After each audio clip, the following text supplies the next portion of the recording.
Innal hamdalillah nahmaduhu wa nasta'inu wa nastaghfiruhu wa natubu ilayh wa na'udzu billahi min shururi anfusina wa min sayyiati a'malina may yahdihillahu fala mudilla lahu wa may yudlil fala hadiya lahu asyhadu an la ilaha illallah wahdahu la syarika lahu wa asyhadu anna muhammadan 'abduhu wa rasuluhu la nabiyya ba'd.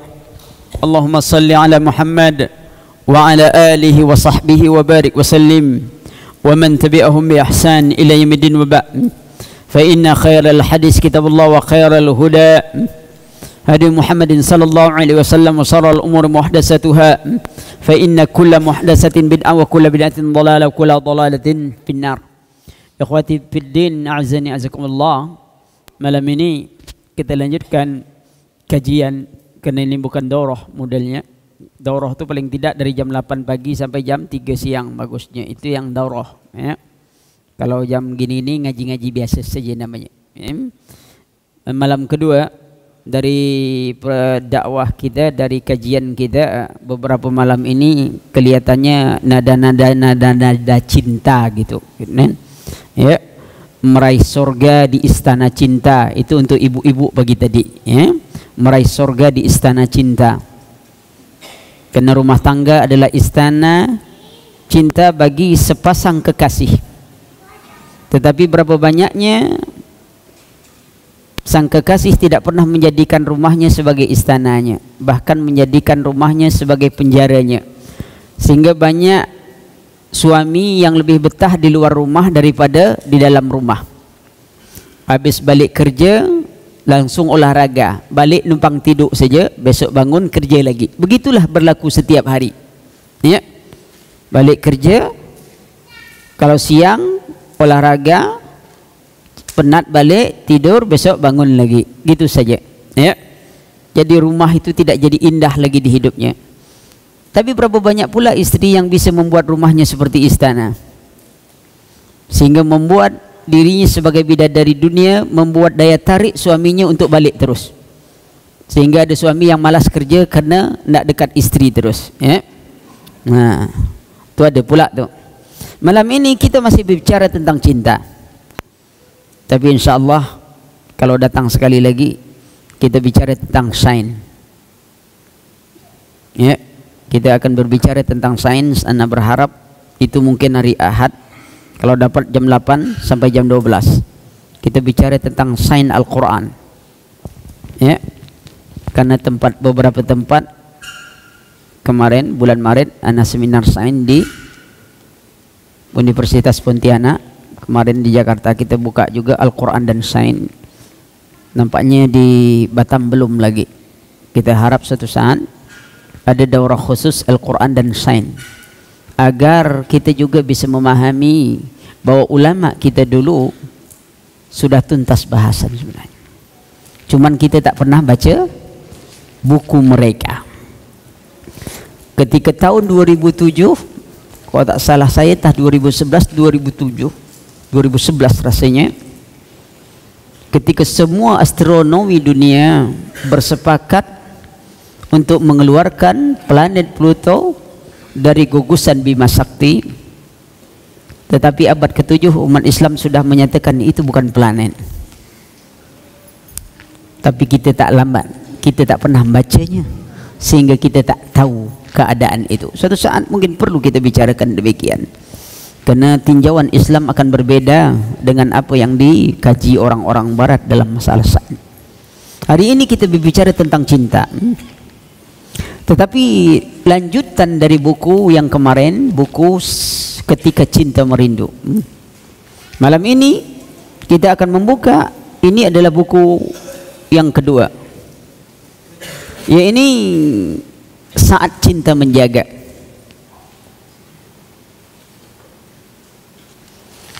Kalau antum punya itu pada halaman pertama, itu pada bagian-bagiannya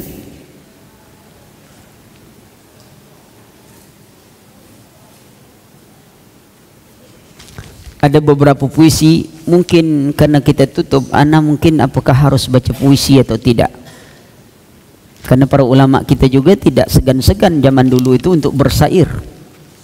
Tetapi sair-sair mereka, ya, Syair-syair yang punya makna yang dalam, nasihat. Kata-kata mereka kata-kata yang menyentuh hati. Manusia sebenarnya kita hari ini tak perlu lagi motivator-motivator yang ingin bisa membangkitkan. Kalau antum baca kitab para ulama, motivasi mereka sangat menakjubkan, dan motivasi mereka dunia, bukan dunia tapi akhirat. Tak ada motivator terbesar di dunia kecuali Rasulullah sallallahu alaihi wasallam. Tidak ada, ikhwan. Maka antum perhatikan, semua kata-kata Rasulullah, para sahabat, kata-kata para ulama sangat indah sekali kalau kita sebutkan. Ya. Baik, saya mulai dari muqaddimah dan saya mulai buku ini. Ya. Dalam halaman 11 dari risalah ini saya buka sedikit muqaddimahnya. Setelah ya, innal hamdalillah nahmaduhu wa nasta'in wa nastaghfiruh wa natubu ilaihi wa na'udzu billahi min shururi anfusina wa min sayyiati a'malina may yahdihillahu fala mudilla lahu wa may yudlil fala hadiya lahu asyhadu an la ilaha illallah wahdahu la syarika lahu wa asyhadu anna muhammadan abduhu wa rasuluhu la nabiyya ba'd. Allahumma salli ala Muhammad wa ala alihi wa sahbihi wa barik wa sallim wa man tabi'ahum bi ihsan ila yaumiddin wa ba'd. Ikhwati biddin, di halaman 11 awal buku ini ana mengungkapkan ini adalah nasihat lanjutan untuk anak kita. Untuk anak kita. Jadi yang belum punya anak, ya, dengar saja dulu. Ya. Tapi pikir-pikirlah sikit, kapan antum akan punya anak? Menikah saja takut. Ya. Gaji masih kecil, nak nikah makan aja tak habis susah. Makan saja saya pikir, antum kalau nak menikah banyak pikir, antum tak nikah-nikah. Ya. Kita ni hidup harus berencana, keluarga pun berencana. Nikah kalau tak punya rencana, nikah ditangkap namanya. Tak ada rencana nak nikah, cuma nak jalan-jalan aja kena tangkap. Tu nikah kena tangkap namanya. Semuanya harus berencana. Ya. Ini nasihat untuk anak. Kenapa nasihat untuk anak? Ingat ikhwan, bahwa anak yang soleh disebutkan oleh Rasulullah sallallahu alaihi wasallam, inna rajula la turfa'u darajatuhum fil jannah. Sesungguhnya seorang laki-laki, orang tua, tiba-tiba kedudukannya di surga diangkat oleh Allah Subhanahu wa taala. La turfa'u darajatuhum fil jannah. Qala ana hadza, sampai dia berkata, bagaimana ini sehingga kami memiliki kedudukan yang bisa tinggi ini? Dia sudah masuk surga tapi kedudukannya rendah. Lalu dikatakan, anakmu selalu memohon ampun untukmu. Nah, macam apa anak kita nak mohon ampun? Pagi dia dengar Shinchan, sore Satria Baja Hitam. Apa nak diminta ampun? Kita yang minta ampun dibuat dia. Minta ampun anak. Bukan dia nak minta ampun untuk kita. Kita minta ampun. Minta ampun anak ni betul-betul lah, kata dia. Hari ini Satria Baja Hitam. Sekali ditanya, kau kalau besar nak jadi apa? Kura-kura ninja. Antum bisa bayangkan. Anak bagus nak jadi kura-kura ninja. Anak yang soleh tak bisa dibentuk. Kita dulu membentuk diri kita. Anak yang soleh tak bisa dibentuk untuk diri kita. Maka ini sengaja saya tulis. Kadang-kadang kita orang tua ni kan jarang bisa bahasa lembut lah. Kita nak nunjukkan kuat kita. Nah, maka buku ini saya tulis dengan bahasa yang lebih lembut. Walaupun saya sendiri tak bisa keluar bahasa yang lembut kecuali dalam tulisan. Kalau dalam tulisan bisa, tapi bercakap susah. Baterainya selalu tinggi. Maka itu kalau minum mesti ada yang dingin-dingin untuk mendinginkan baterai itu. Ya? Perhatikan, anak-anakku, ketika ayah memulai merevisi risalah ini, ayah sedang berada jauh di antara kalian. Ayah sedang berkumpul bersama orang-orang besar, orang-orang yang sangat bersemangat memburu kemuliaan dan mengejar sesuatu yang menghidupkan dan menjadikan mereka sebagai orang-orang yang hidup. Siapa itu? Apaan? Ini mulai ana revisi ketika berada di tengah-tengah asatis ketika daurah di Surabaya. Kenapa anda sebut mereka orang-orang besar? Karena para penyair kita katakan al-alimu kabir wa in kana saghiran. Orang berilmu itu besar walaupun dia kecil. Al-alimu kabir. Orang berilmu itu besar dia.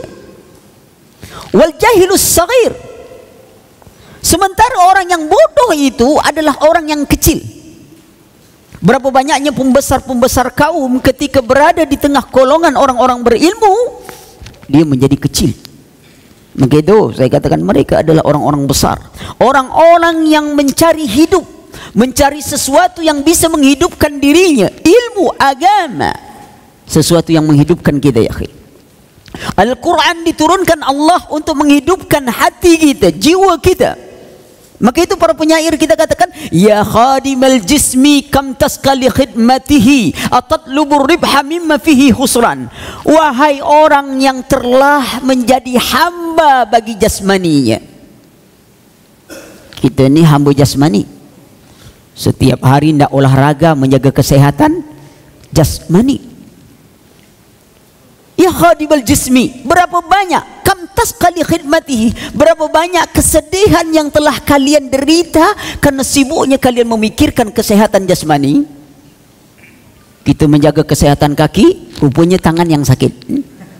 Jaga kesehatan tangan, rupanya kepala yang sakit. Jaga kesehatan kepala, mata pula yang sakit. Semua kita habis berpikir, pikiran kita ditimpa penyakit satu, penyakit dua, penyakit, semua banyak penyakit.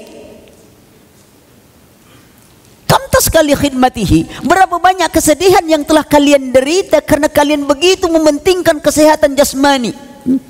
Sampai-sampai makan pun pantangnya bukan main, semua pantang. Kalau anak tu dua cuman pantang. Pantang jumpa, pantang bayar. Itu pantang tu. Kalau lah jumpa, makan. Bayar? Enggak. Itu dia. Nah. Kita semua nak pantang. Duit banyak, tapi makan tak boleh pakai garam. Allah, malang betul nasib. Rumah gedung, tapi pembantu yang tinggal, awak di dalam rumah sakit tu aja. Awak tak sakit, cuman rumah tu yang sakit. Dalam rumah sakit awak. Coba bayangkan. Kam taskali khidmatihi atatlubur ribha mimma fihi khusran. Apakah kalian menyangka kalian dapat untung dengan sibuk memikirkan jasmani kalian, tapi yang kalian dapatkan adalah kerugian. Aqbil ala ruh, maka hari ini mulailah kalian berubah, utamakanlah kehidupan ruh kalian. Karena kalian hidup hanya dengan hidupnya ruh. Maka itu orang-orang yang tidak paham agama, tidak belajar ilmu agama, dia seperti kuburannya, jasmaninya adalah kuburan yang berjalan membawa mayat hidup. Kalau ada orang tak tahu agama dia berjalan, dia seperti kuburan yang berjalan.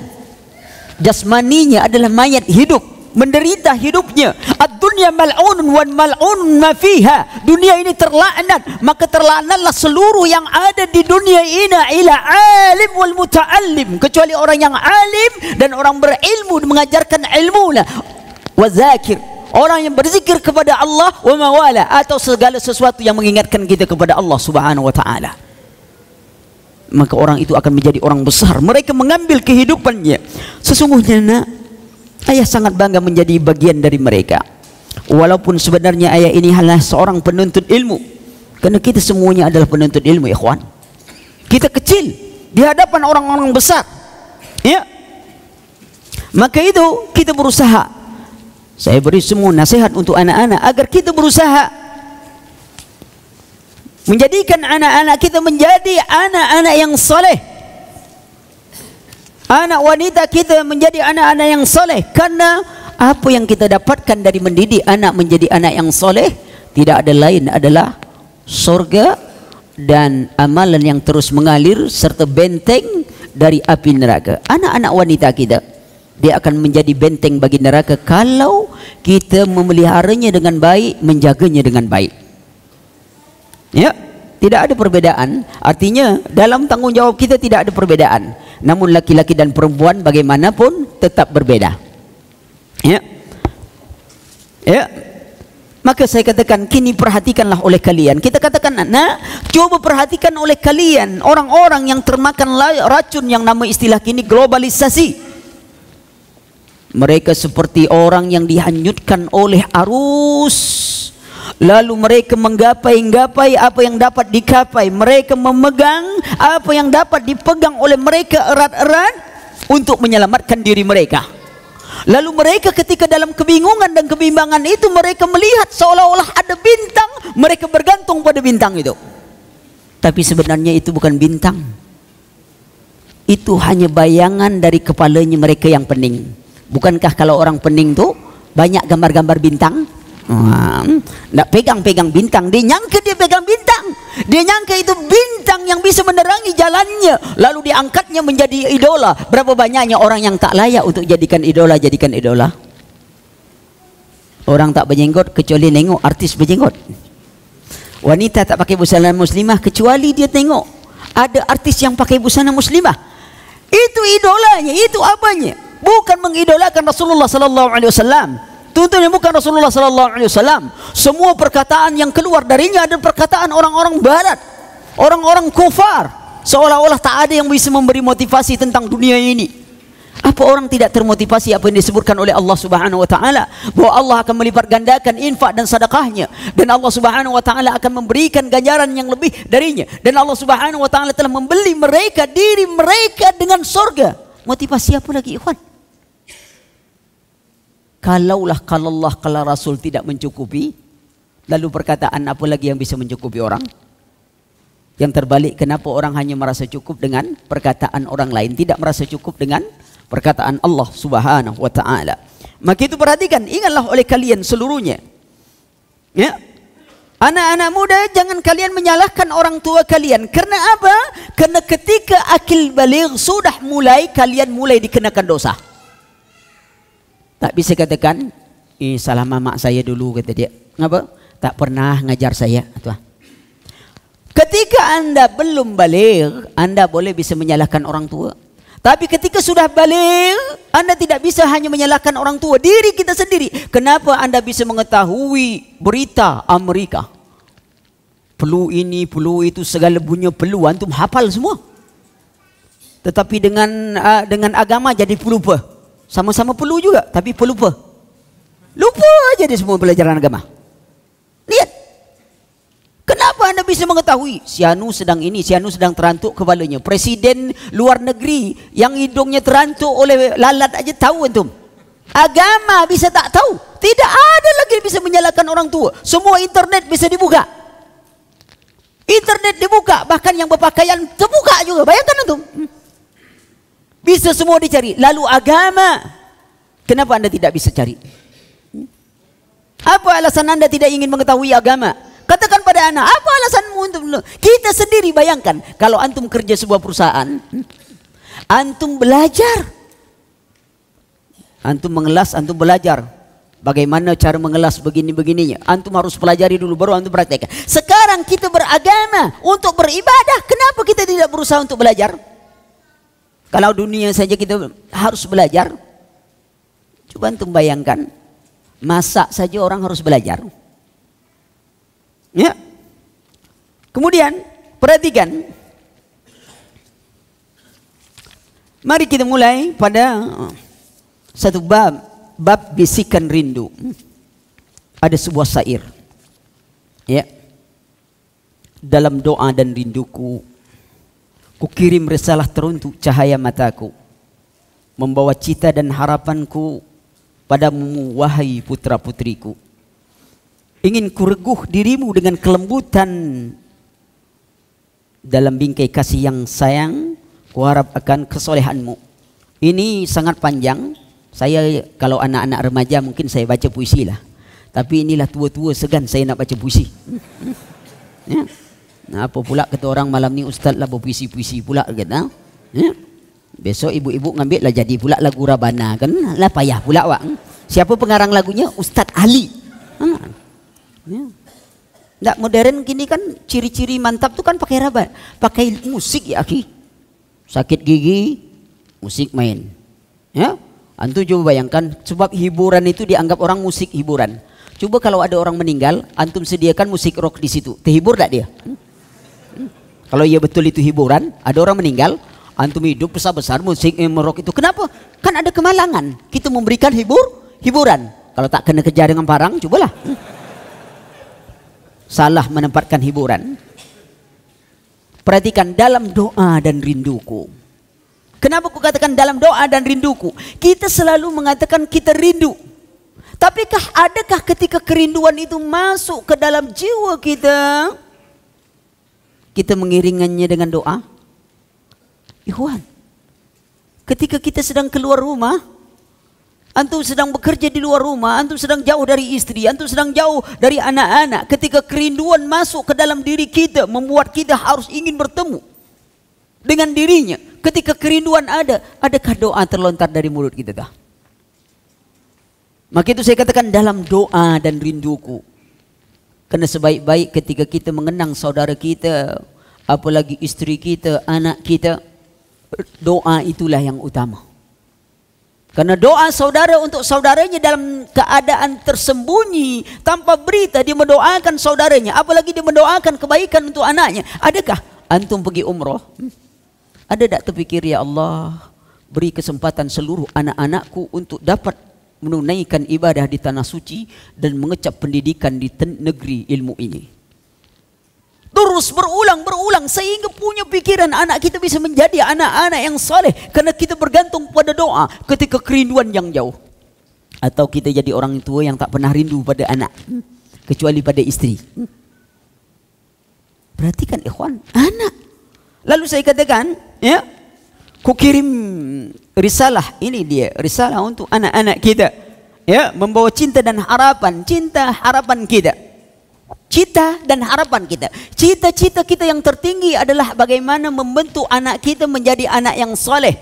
Apa kata Luqman Hakim kepada anaknya? Ma ta'buduna min ba'di, wahai anakku, apa yang kau ibadati setelah aku tak ada?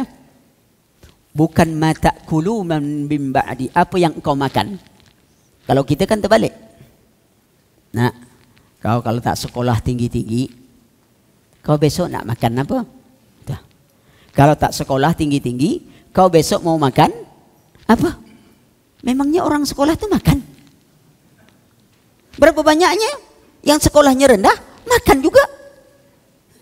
Perhatikan, bukan dilarang sekolah ya, tapi begitulah manusia. Yang penting ilmu. Ilmu itu tidak mesti dikecap di bangku sekolah. Memangnya antum dapatkan berita bahwa insinyur Imam Syafi'i apa? Dr. Andes Ahmad bin Hambal apa? Enggak kan? Bukan saya melarang, tapi berapa banyaknya orang mati ketakutan. Kamu besok jadi apa? Kamu jadi apa? Kamu jadi apa? Kenapa antum bingung anak tu jadi apa? Yang jelas dia jadi orang, bukan jadi-jadian. Apa yang bingung? Tapi apa yang kau ibadati anakku setelah ku tak ada? Berapa banyaknya orang makan, bagaimanapun orang tetap makan ya akhi. Ada pikirannya untuk makan. Sedangkan burung yang terbang tak sekolah tetap pandai cari makan. Ya. Ayam berapa banyaknya? Anak ayam berapa banyaknya? Makan semua anaknya. Ini yang bujang-bujang sampai tak nikah-nikah memikirkan nak makan saja. Ini betul-betul kelewatan. Ayam saja, walaupun tak pakai sepatu, antum kerja pakai sepatu semua. Tapi masih juga berpikir, kalau rumah aja Ustaz 800.000, makan Ustaz sekian ratus ribu sebulan tuh Ustaz. Belum lagi beli pulsa Ustaz. Itu lebih banyak daripada makan. Ya. Beli pulsa lebih banyak daripada makan. Bayangkan, belum lagi obat tangan yang bengkak, ngetik SMS sampai bengkak Ustaz gitu dia. Banyak lagi. Kalau dipikir-pikir Ustaz tak bisa saya nikah. Iya, kalau antum pikir-pikir tentu antum tak nikah. Antum melamar aja lalu nikah, jangan pikir-pikir gitu. Lihat, tak malu antum dengan ayam tuh, banyak anaknya. Kalau awak nak cakap itu kan ayam Ustaz, maka saya katakan awak ayam atau bukan? Nikmat makan itu akhi cuman batas tenggorokan kan? Lewat dari tenggorokan ini sama tak? Bahkan belum tentu makan yang enak tuh baunya lebih wangi daripada makan yang tak enak. Belum tahu ya akhi? Batas ini aja, maka kita nak mencari makan tuh semua yang kita cari di batas ini dah. Kalaulah lewat ke bawah itu sama saja semuanya. Maka bujang-bujang, ini belum ada ramalan ini. Kemarin 2013 kiamat ternyata gagal sebab yang tukang ramal kena kiamat duluan. Ini kiamat tahun ini tak tahu kita, tak tahun berapa lagi kiamat. Menurut penelitian NASA, itu sekitar 236 abad lagi. Karena bumi itu, matahari itu akan terbit di barat nanti setelah 200 sekian abad. Karena itu pergeseran daerah kutub itu nanti kutub utara, kutub selatan berputar dia. Baru matahari terbit di barat. Dia pikir apa? Matahari terbit di barat itu bertahun-tahun apa? Matahari terbit di barat itu kata Rasulullah cuma 1 hari sudah tuh kembali seperti semula. Antum bisa bayangkan kembali seperti semula, bukan bertahun-tahun. Dan yang bergerak tuh matahari, bukan kutub utara, kutub selatan, bukan. Jangan kita pengaruh kepada oh ini orang NASA lah situ. Nah, ada urusan kita. Kalau alam ini sudah dibicarakan oleh Rasul dan Nas, antum tak perlu pendapat orang lain tahu. Kecuali agama kita tak ada membicarakannya. Orang sampai tak ke apa? Antum percaya tak ada orang mendarat ke bulan? Hah? Antum percaya tak percaya? Agama kita tak ada bicarakan. Ngapa antum sibuk-sibuk nak mikirkan? Antum percaya? Percayalah tu. Antum tak percaya? Tak percayalah antum. Tak ada soalan. Kenapa? Antum tengok aja realitanya. Betul tak orang tulah sampai ke bulan? Oh Amerika, anak tak yakin yang sampai ke bulan tu orang kita tahu. Iya, Apollo 11 berhasil mendarat di bulan dengan selamat. Orang mana tuh? Menjawab kan? Dan 4 orang awak. Orang awak mana tuh?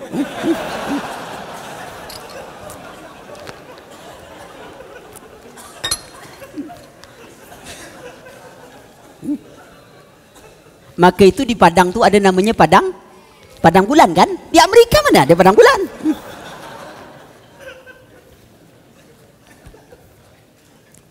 Itu nanti kita bahas lebih panjang malam ni ya, itu bab intermezzo aja dikit. Jangan pula besok antum jawab yang jawab tuh. Kalau ujian anak-anak jawabnya orang awak pak kata, nah itu salah.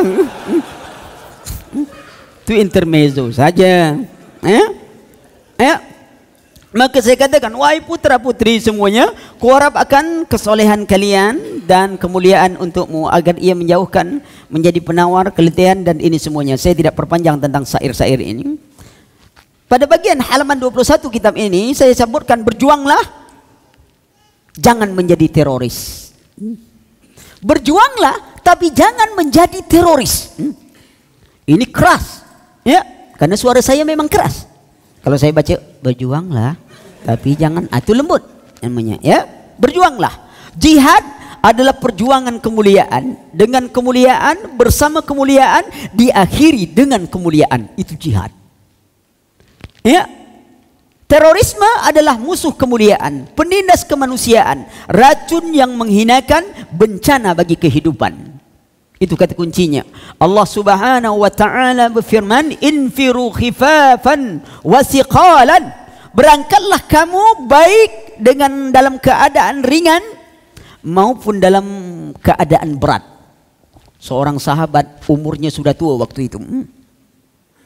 Ketika dia mendengar berjuanglah kalian dalam keadaan ringan dan dalam keadaan berat, lalu dia mendaftar diri dalam keadaan usia yang tua. Saya ingin pergi mendaftar perang. Apa kata anak-anaknya? Wahai ayah, engkau sudah tua, engkau tidak lagi diwajibkan untuk ikut perang ini. Biarlah kami yang pergi perang. Apa jawabnya? Wahai anakku, tidakkah engkau perhatikan apa yang difirmankan oleh Allah Subhanahu wa taala? Berjuanglah dalam keadaan ringan maupun keadaan berat. Engkau berjuang dengan keadaan ringan dan aku berjuang dalam keadaan berat. Allah, ikhwan, semangatnya. Kita macam apa? Kita itu nak mikir dulu, panjang kita pikir. Nak pergi ngaji aja kita mikir. Pergi tidak, pergi tidak, pergi tidak, pergi tidak. Kawanlah balik ngaji, kita masih pergi tidak, pergi tidak. Bila selesai ngaji? Semangat. Maka anakku, jadilah kalian berjuang. Hidup adalah perjuangan. Perjuangan membutuhkan pengorbanan. Pengorbanan membutuhkan cinta. Cinta membutuhkan keikhlasan. Dan keikhlasan membutuhkan ilmu. Anda tidak dapat ikhlas kata tanpa ilmu. Karena setan sangat pandai untuk menghapus keikhlasan. Kadang-kadang kita terkecoh.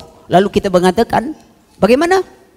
Apanya? Oh, saya ikhlas. Ikhwan, ketika kita mengatakan kita ikhlas, kita masih membutuhkan keikhlasan. Kalau kita betul ikhlas. Kalau kita betul ikhlas saat kita mengatakan ikhlas, sesungguhnya kita masih membutuhkan keikhlasan. Tapi kalau kita tidak ikhlas, maka celakalah hidup kita. Lalu apa yang Anda banggakan dengan saya ikhlas, saya ikhlas? Para sahabat tak mau menyebutkan saya ikhlas, saya ikhlas.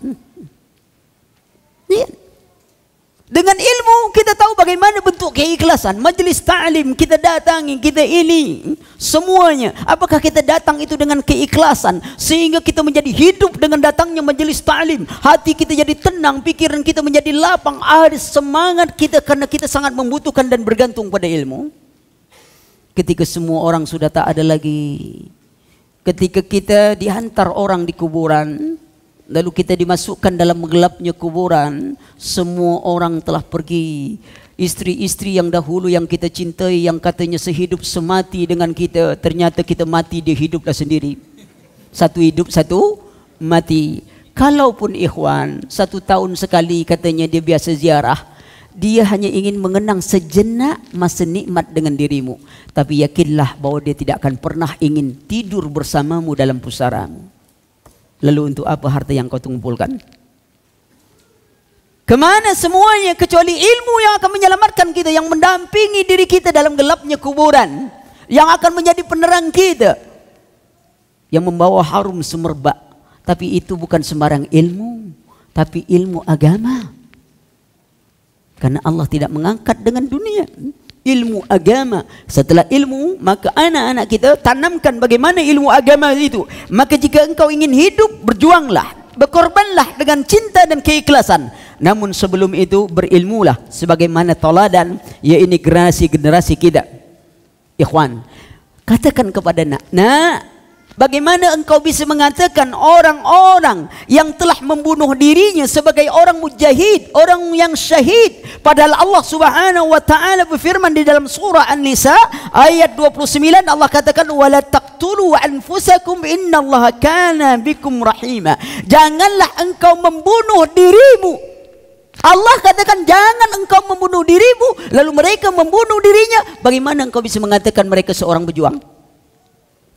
Mereka melanggar perintah Allah dan mereka membunuh diri mereka sendiri. Tidakkah pernah didengar tentang seorang laki-laki yang berjuang bersama Rasulullah, yang mereka dilihat oleh sahabat, ini orang dijamin masuk surga karena keberaniannya, karena perjuangannya. Tapi apa kata Rasulullah kepada sahabat? Dia ahli neraka. Sahabat mengintai ini orang, mengintai, dilihat, hampir sahabat meragukan apa yang dikatakan oleh Rasulullah, bahwa orang itu masuk neraka. Karena lihat perjuangannya, beraninya, gagah ke medan perang. Ternyata dia terluka dan dia tidak tahan menahan sakitnya luka. Dia ambil panah dan dia bunuh dirinya, ikhwan. Neraka. Lalu bagaimana para terorisme berani disebut sebagai pejuang? Bagaimana mereka telah melanggar perintah Allah Subhanahu wa taala, mereka merenggut nyawa manusia tanpa hak. Lihat kisah Qabil dan Qabil. Pembunuhan tanpa hak. Lalu bagaimana juga mereka yang telah membunuh anak-anak wanita, padahal dalam Islam, wanita, anak-anak itu tidak boleh dibunuh. Bagaimana antum menganggap mereka pejuang? Bagaimana mereka lagi memberikan rasa ketakutan, padahal seorang muslim dilarang memberikan ketakutan kepada saudara muslim yang lain. Ya. Lalu bagaimana pula engkau ingin mengatakan bahwa mereka adalah pejuang kebenaran, pejuang jihad, padahal mereka telah membunuh orang-orang kafir yang terikat perjanjian dengan kaum muslimin. Rasulullah sallallahu alaihi wasallam bersabda, "Man qatala mu'ahadan lam yarih raihatal jannah." Barang siapa membunuh orang kafir yang terikat perjanjian dengan kaum muslimin, dia tidak akan pernah mencium bau surga. Maka anak-anakku, berjuanglah, tapi jangan sekali-kali kalian menjadi teroris. Ya. Karena mereka telah melakukan dosa-dosa besar.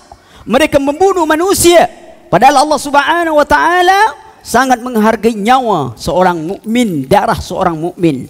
Maka itu perhatikanlah. Ya. Tidakkah engkau menyadari pada bagian halaman 28-nya, ya, bahwa aksi tersebut merupakan bagian dari rancangan Yahudi. dalam protokol ketiga disebutkan rancangan Yahudi tentang apa? Bukan tentang terorisme yang itu, tapi tentang demon. Di samping itu hati-hati dengan demonstrasi, karena itu adalah rancangan Yahudi. Antum baca protokol Yahudi, antum tulis ada The Protocol of Zion. Protocol of Zion ini adalah rancangan yang dibuat menurut penelitian sejarah. Ini ditulis oleh General Fig. General Fig ini adalah orang yang merancang 2 perang dunia. Nanti kita masuk bahasan seperti itu. Ya, dia rancang semua proses perang-perang seperti itu menurut pengetahuannya seorang jenderal perang. Ya, apa kata mereka dalam protokol ketiga? Kita harus mempertajam ketegangan pemerintah dan rakyat agar wibawa pemerintah menjadi lemah dan rakyat pun tidak memiliki daya untuk bertindak. Kemudian kita akan mudah menguasai keduanya sesuai dengan tujuan kita. Kita harus mampu memberikan semangat agar para aktivis partai pergerakan merebut kursi pemerintahan. Protokol Yahudi pasal ketiganya. Dalam bab yang lain dalam protokolnya, kita akan menciptakan manusia yang dengan rela hati berkorban masuk dalam kancah perselisihannya. Hari ini semua orang masuk dan dia rela berkorban dalam kancah perselisihan itu. Bayangkan ikhwan, rancangan itu berapa banyaknya kaum muslimin, dan malang lagi rancangan itu pun digunakan oleh Syiah.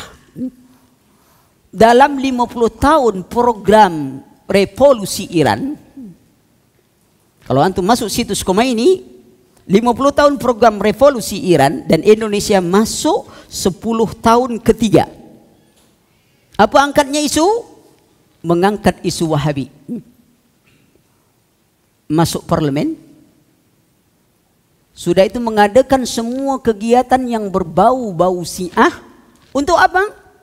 Agar orang demon. Kalau demon, maka dia akan mundur, maka orang jadi membenci ahli sunnah, dan orang akan memuji Syiah.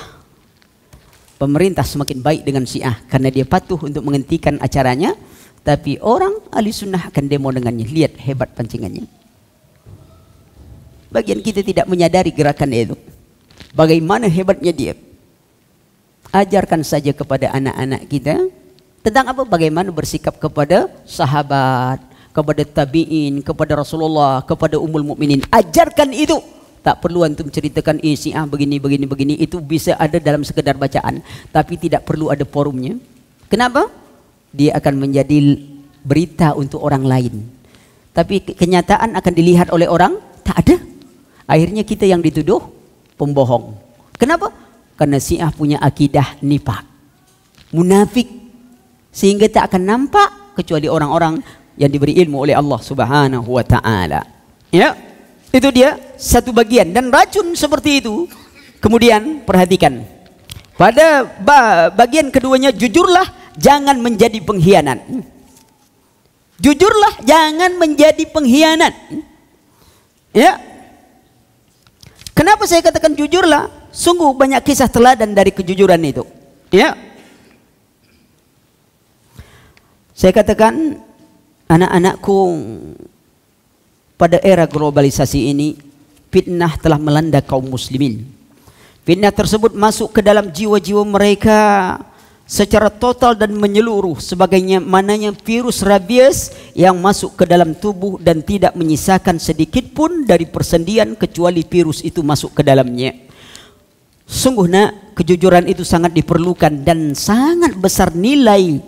Ya, kendati pun zaman ini manusia menganggap kejujuran itu adalah sebuah pengkhianatan. Hari ini orang menganggap jujur adalah pengkhianatan. Kalau ada kawan, ada proyek, ini kita naikkanlah. Apa kata kawan yang satu? Jangan. Wah, ini tak setia kawan nih. Awak semuanya sepakat naikkan, cuman dia juga tak naikkan. Nah, dah dianggap pengkhianat. Lalu yang kata, sudah, saya tanggung. Ini baru dia mantap. Itu dia. Yang jujur dianggap pengkhianat hari ini, sebagaimana disabdakan oleh Rasulullah sallallahu alaihi wasallam, sayati 'alan nasi sanawatun khadda'atun. Ya. Yusaddiqu fiha al-kadzib. Akan datang nanti tahun-tahun yang penuh dengan tipu daya. Pada saat itu seorang pendusta dibenarkan, bahkan wa yukadzibu fiha as-sadiq, yang benar yusaddiqu fiha, yang pengkhianat dianggap pahlawan, yang jujur, sementara yang jujur dianggap sebagai pengkhianat. Hari ini itu terjadi, ikhwan. Berapa banyaknya itu yang terjadi. Maka itu jujurlah. Orang kufar bisa berlaku jujur, tapi kita tak bisa berlaku jujur. Orang kufar jujurnya karena dunianya. Bahkan jujur itu perintah kaum dari agama kita. Jujurlah. Kenapa kita tidak bisa berlaku jujur dalam semua keadaan? Kejujuran itu sangat berkah dalam hidup kita. Ya, perhatikan kejujuran yang mendatangkan keberkahan. Ya, pernah kita mendengar? Ya, kalau orang biasa jujur, Allah akan catat dia sebagai seorang ya yang jujur. Pernah untuk dengar kisah Ka'ab bin Malik? Ketika perang Tabuk beliau tidak ikut. Padahal yang tidak ikut itu bukan hanya beliau dengan 3 temannya. Banyak orang munafik yang juga tidak ikut. Tapi orang-orang munafik ini ya pandai bersilat lidah. Sebenarnya Ka'ab bin Malik jauh lebih pandai daripada orang munafik untuk bersilat lidah. Tapi Ka'ab bin Malik radhiyallahu an ya bersama dengan 2 temannya ya ketika itu tidak mampu berlaku khianat kepada Rasulullah. Tidak ada alasan sehingga dia datang kepada Rasulullah sallallahu alaihi wasallam, dia menyatakan tidak ada alasan baginya untuk tidak ikut perang Tabuk. Tidak ada. Membuat Rasulullah mengambil tindakan. Lalu Ka'ab bin Malik dan 3 sahabatnya ditahzir, hajar. Kaum muslimin tidak boleh mengucapkan salam, tidak boleh berbicara kepadanya dalam beberapa bulan. Tapi sayang, orang kini pula salah pula mengambil metode tahzir. Kini tahzir itu semua orang tak sepaham kena tahzir semua. Itu mantap, pakai multi level tahzir. Pendekar turun gunung pun lah mulai turun semuanya. Semua orang bertentangan kena tahzir. Tak tahu, tak peduli apa. Mengerikan. Padahal lihat Rasulullah melakukan tahzir kepada Ka'ab bin Malik itu karena Rasulullah sangat tahu, dan Ka'ab bin Malik ini adalah sahabat yang sangat menyintai Islam, menyintai Allah, menyintai Rasulnya. Dia berpikir kalau dia berbohong kepada Allah, berbohong kepada Rasulullah, Allah mengetahuinya dan Allah akan memberikan berita itu kepada Rasulullah. Kalau Rasulullah sudah dikhianati seperti Rasulullah marah, Allah marah. Lalu siapa dirinya? Dia berkata jujur karena cintanya kepada Allah, dan Rasulullah pun menghukumnya sesuai dengan kecintaannya. Sebab orang yang dicintai itu kalau dia ditahzir dengan tidak tegur sapa, berat rasanya itu. Kita lah ya sayang pada istri itu. Mungkin kalau katakan setengah mati percuma aja. Kata orang, saya sayang istri itu setengah mati, apa awak nak sayang setengah mati itu pingsan? Apa guna awak sayangi istri sampai pingsan? Tak ada guna. Orang sadar-sadarlah nyayangi istri itu. Ya, jangan sampai setengah mati. Setengah hidup pun tak boleh. Kata Rasulullah, seadanya, jangan terlewat. Kan Rasulullah, cintailah istrimu setengah mati atau setengah hidup. Tak ada. Wajar. Ya. Ini keadaan jujur. Lalu tiba-tiba kita kena istri kita apa, taruhlah umpama istri kita, lah apa dia tak negur, lain rasanya hati kita tu. Rasanya nak nambah yang lain lagi rasanya. Ya kalau istri lah tak menegur suami kan lain model suami tu. Umpama yang lain lah. Orang yang kita cintai, semua kaum muslimin tidak boleh berbicara dengannya. Pukulan, ikhwan. Ini kalau kita jadi guru, ini pelajaran bagi kita. Guru yang bijak itu bukan menghukum anak itu berdasarkan pelanggarannya itu dulu. Tapi dia harus teliti sebab pelanggaran itu terjadi. Lalu teliti kondisi anak. Sebab berbeda, mungkin satu pelanggaran itu sama, tapi kondisi anak itu berbeda, hukuman bisa berbeda, ikhwan. Contoh, ada anak Rambo, raja malas dan bolos. Kerjanya main tembak-tembak saja kan? Tak sekolah. Itu saya bilang, Rambo, raja malas dan bolos. Tembak aja kerja mainnya. EQ jongkok. Belajar malas, sekolah jarang. Suatu ketika dia melanggar satu kesalahan sama dengan anak yang rajin belajar, Tapi gurunya langsung menghukum, kalian berdua saya skor. Adil tak guru itu? Tidak adil. Bijak tak guru itu? Tidak bijak. Kenapa? Karena hukuman itu bagi anak yang memang rambo, raja malas dan bolos, antum bilang seminggu, dia minta sebulan. Skor pak? Iya. Berapa? Seminggu? Kurang pak. Tambah sikit lah kata dia. Ya. Tapi bagi anak yang rajin, pukulan bagi dia. Dia sekolah tak pernah melanggar. Hari ini dia diskor berat bagi dia. Kenapa antum tidak balik? Ujian itu. Anda bolos kan? Iya. Sekarang catat semua pelajaran yang tinggal itu hari ini sampai habis. Suruh catat, itu hukuman juga. Sebab dia mencatat tuh berat bagi dia. Suruh dia catat sampai habis. Lama-lama dia berpikir tuh, melanggar kena suruh catat juga, lebih baik catat langsung daripada bijak dia memikir. Kebijakan. Bagaimana cara menghukum dengan keadaan anak begitu. Begitu juga kalau antum buat program. Anak tu ya ki, kalau antum buat sekolah, anak tu antum beri beban banyak-banyak, stres anak tu lama-lama. Kasih program sikit aja tapi hasilnya banyak. Antum janji pada orang buat sekolah, anak ini tamat 30 juz, sekali keluar juz 30. Apa kata orang? Apa pasal ini orang? Ceritanya selangit. Rupanya baru sampai langit-langit. Ceritanya selangit, hasilnya langit-langit. Langit-langit tekak tu.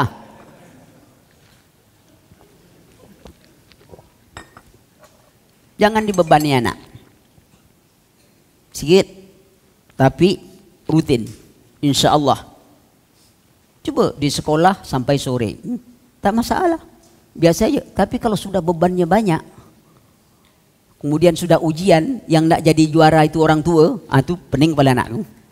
Kenapa saya katakan kalau ujian itu nak jadi juara orang tua? Kalau rapor itu merah, siapa yang marah? Orang tuanya kau atau anak itu marah? Anak itu tanya, berapa rapormu? Tidak tinggi pak, ada merahnya 4 kata dia. Apa kamu? 4 merah? Ada apa pak? Bapak tidak pernah seperti itu. Kamu ini anak siapa sampai merah sampai 4? Bapak dulu. Bapak merah semua kata dia. Ya, Pak, coba bapak yang bawa ujian kata dia. Kan gitu kan? Pak, coba bapak ikut ujian kata dia. Sama tak nilai kita? Kan kacau tu. Dia yang ujian, awak yang pening kepala. Dia ajar-ajar juga. Tapi kan anak itulah berusaha. Kenapa antum sibuk-sibuk yang enak ini? Ajarkan tetap. Kenapa antum beratkan gini? Memangnya kita nak naik kelas. Lah tu guru pula kena marah. Mak bicara kadang sebagian orang tua marah-marah kepada guru. Kamu begini, saya sudah bayar macam ini. Kamu tak buat sekolah sendiri aja, buat ijazah sendiri. Apa sendiri? Semua sendiri. Besok mati masuk kubur sendiri.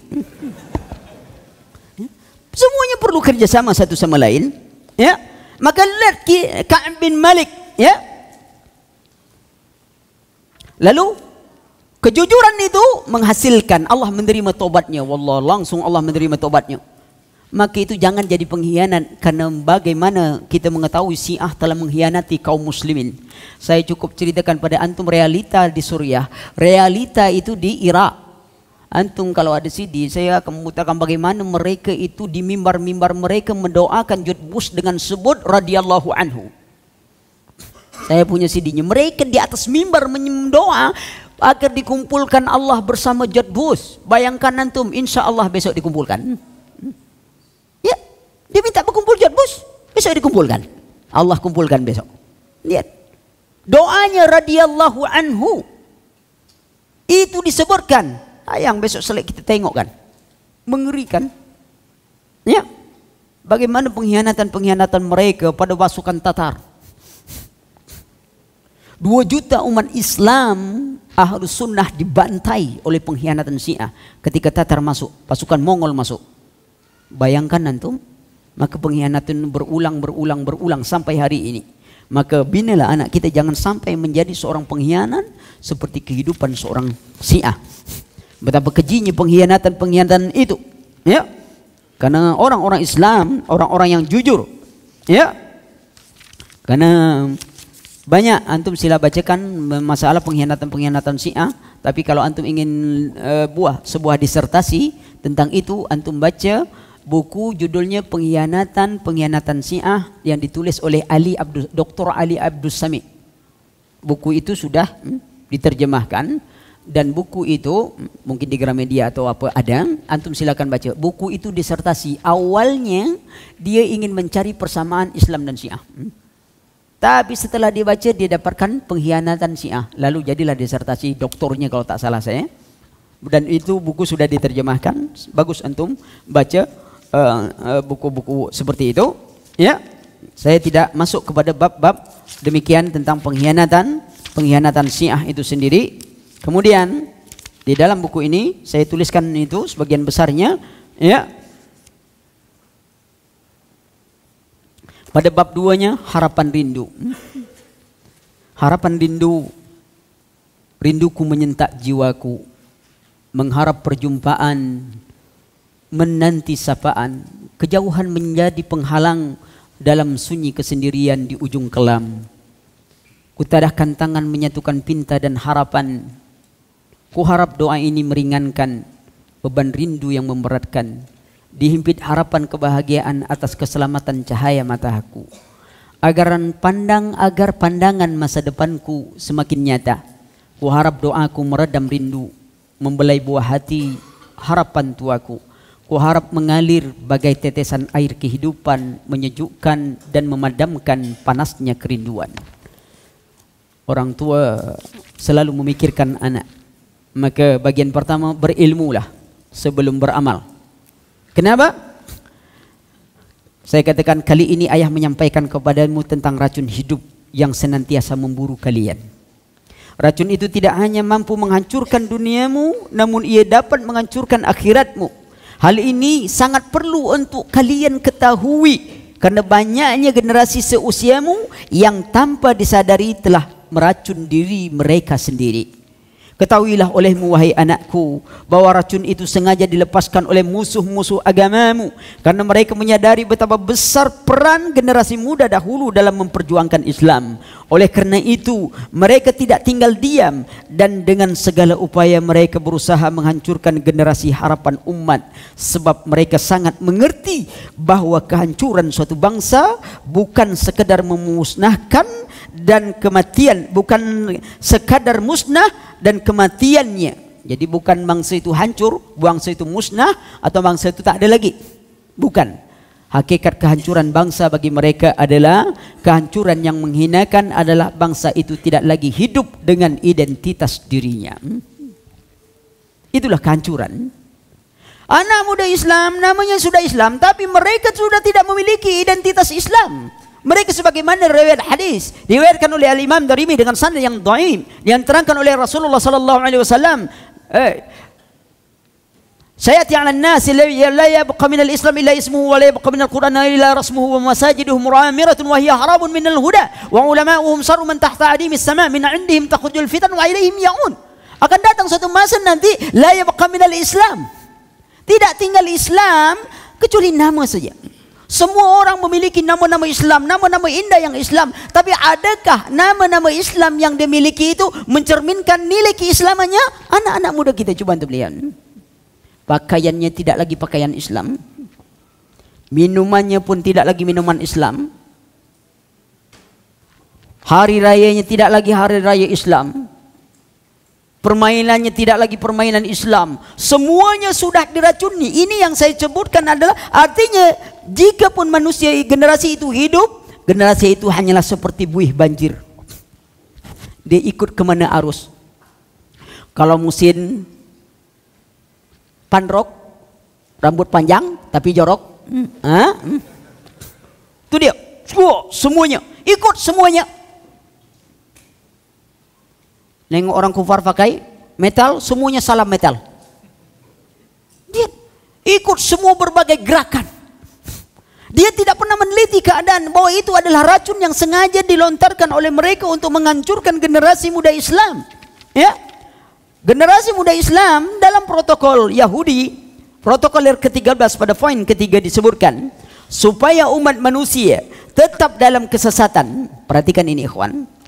Tidak tahu apa yang telah terjadi di belakangnya dan apa yang akan terjadi di hadapannya. tidak tahu rencana yang ditujukan terhadapnya, kami akan memalingkan pikiran mereka dengan membuat acara-acara hiburan entertainment.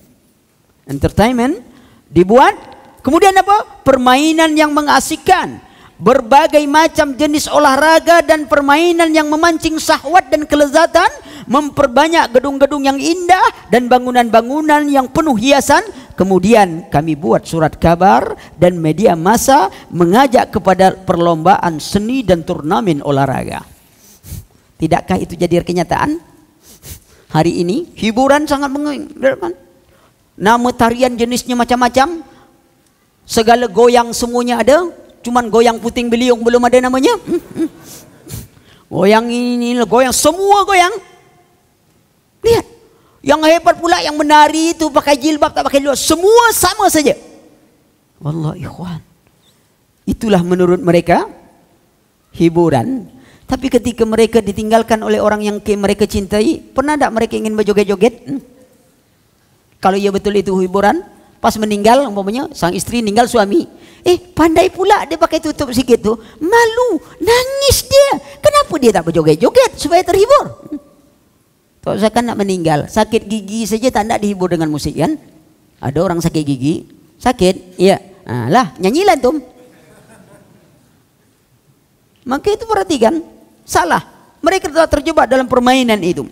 Tidakkah engkau perhatikan apa yang telah direncanakan oleh mereka seperti rancangan iblis? Rancangan iblis, apa kata iblis? Man qala bima aghwaytani, ya Allah, engkau telah menetapkan aku orang yang sesat. Lalu apa rancangan oleh iblis itu? Rancangan iblis itu akan menggoda dari depan, dari belakang, dari kiri, dari kanan, akan menggoda anak-anak kaum muslimin. Setelah itu digoda oleh mereka, lalu mereka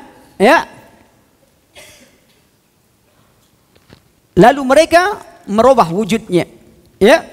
Generasi harapan merubah wujudnya jadi berubah macam-macam bentuk.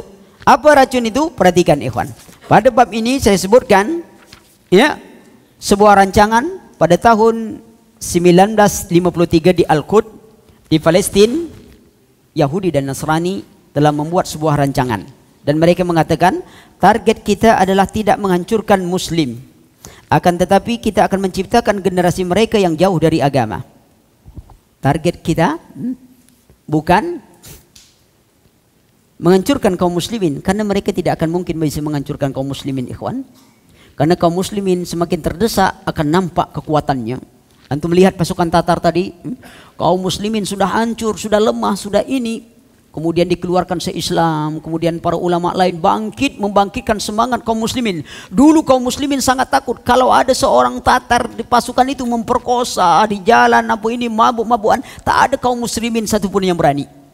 Begitu dibangkitkan oleh para ulama, Syekh Islam Ibn Taimiyah dikeluarkan dari penjara, lalu Syekh Islam Ibn Taimiyah berdakwah membangkitkan semangat untuk melawan pasukan Tatar. Terjadilah perang di Ainul Jalud dan pasukan Mongol kalah telak. Semenjak itu Mongol tidak berani lagi menyerang umat Islam. Hari ini mereka sadar. Antum lihat pada perang salib, perjuangan kaum muslimin semakin dikepung, mereka semakin kuat. Ketika makin kuat ini mereka sadar salah satu ingin menjauhkan mereka, menghancurkan mereka, generasi mudanya. Bagaimana caranya? Jauhkan generasi muda itu dari syariat Islam. Berhasil tak? Apa kata mereka buat rancangan? Semua rancangan dan strategi secara sederhana dapat kita simpulkan di dalam sebuah program yang sering saya sebut dengan 4F 5S. F yang pertama food, yang kedua fun, yang ketiga fashion, yang keempat film dan TV, yang kelima ada S sex, yang keenam smoke, yang ketujuh sign, yang kedelapan sport, yang kesembilan song and music. Ada satu lagi itu yang ke-10 racun, yang saya masukkan madu yang beracun. Maksud madu beracun itu, pernah tidak dengar dengan Kristen Ortodok Suriah? Pernah antum dengar? Mungkin ikhwan-ikhwan ada dengar. Yang pakaiannya sama dengan Islam, solatnya sama dengan kita, wanitanya semua pakai kerudung, cuma ada apa sedikit saja. Itu racun dan itu ada di Jakarta. Ada juga. Dan rumah ibadah mereka kalau dia tidak pakai salib sama dengan masjid ikhwan, sama. Solatnya sama, kitabnya pun bahasa Arab, ada pula musabaqah tilawatil Injil. Ada. Nah itu terjadi. Ya, itu racun. Mari kita bahas sedikit karena ini penting. Ya, food. Ya, makanan. Ya, makanan perlu juga dipahami. Banyak kini karena saking semangatnya, ya, orang coba berusaha memboikot makanan. Kentucky ini itu semua diboikot. Apa kita tak salah apa? Mana yang patut untuk boikot? Tapi apa tidak salah antum memboikot Kentucky, tapi apa Windowsnya antum pakai juga, laptop antum pakai juga, Samsung antum pakai juga, internet antum pakai juga. Tengok mana lebih mahal laptop antum tu dibanding dengan Kentucky itu? Kenapa antum tak boikot semua? Jangan pakai semua produk dia, antum buat aja sendiri. Ya. Tetapi yang lebih dahsyat lagi, apa produk mereka? Pergaulan bebas. Kenapa itu tidak boikot itu pergaulan bebas? Hanya masalah Kentucky. Kadang-kadang Kentucky itu pun orang kita pula yang jualan macam itu. Cuma namanya Kentucky. Kalau dia salah tulis jadi Kentucky kan tak bagus bunyinya. Ya, namanya aja. Yang buat orang kita juga. Apa masalahnya ya? Maka itu harus hati-hati, kita lebih bijak kita. Selagi itu tidak menjadi ciri khas mereka, kita dibolehkan. Bukan ciri khas mereka. Kalau itu sudah ciri khas mereka, kita tidak boleh meniru mereka. Ya. Oh kan apa salahnya? Kalau antum bicara apa salahnya, itulah salahnya. Lihat keadaan. Ya. Nah, hanya masalah dalam makanan ini, antum perhatikan dia kadang-kadang tidak dalam wujud makanan langsung bertulis lemak babi. Tidak, ikhwan. Dia wujudnya kadang-kadang pertama tempat makan. Dibuatnya kafe-kafe ini lalu anak-anak muda senang. Wah, sambil ngopi segelas 3 jam. Segelas 3 jam. Lupa anda minum kopi tadi ya, ada kopi sini sudah.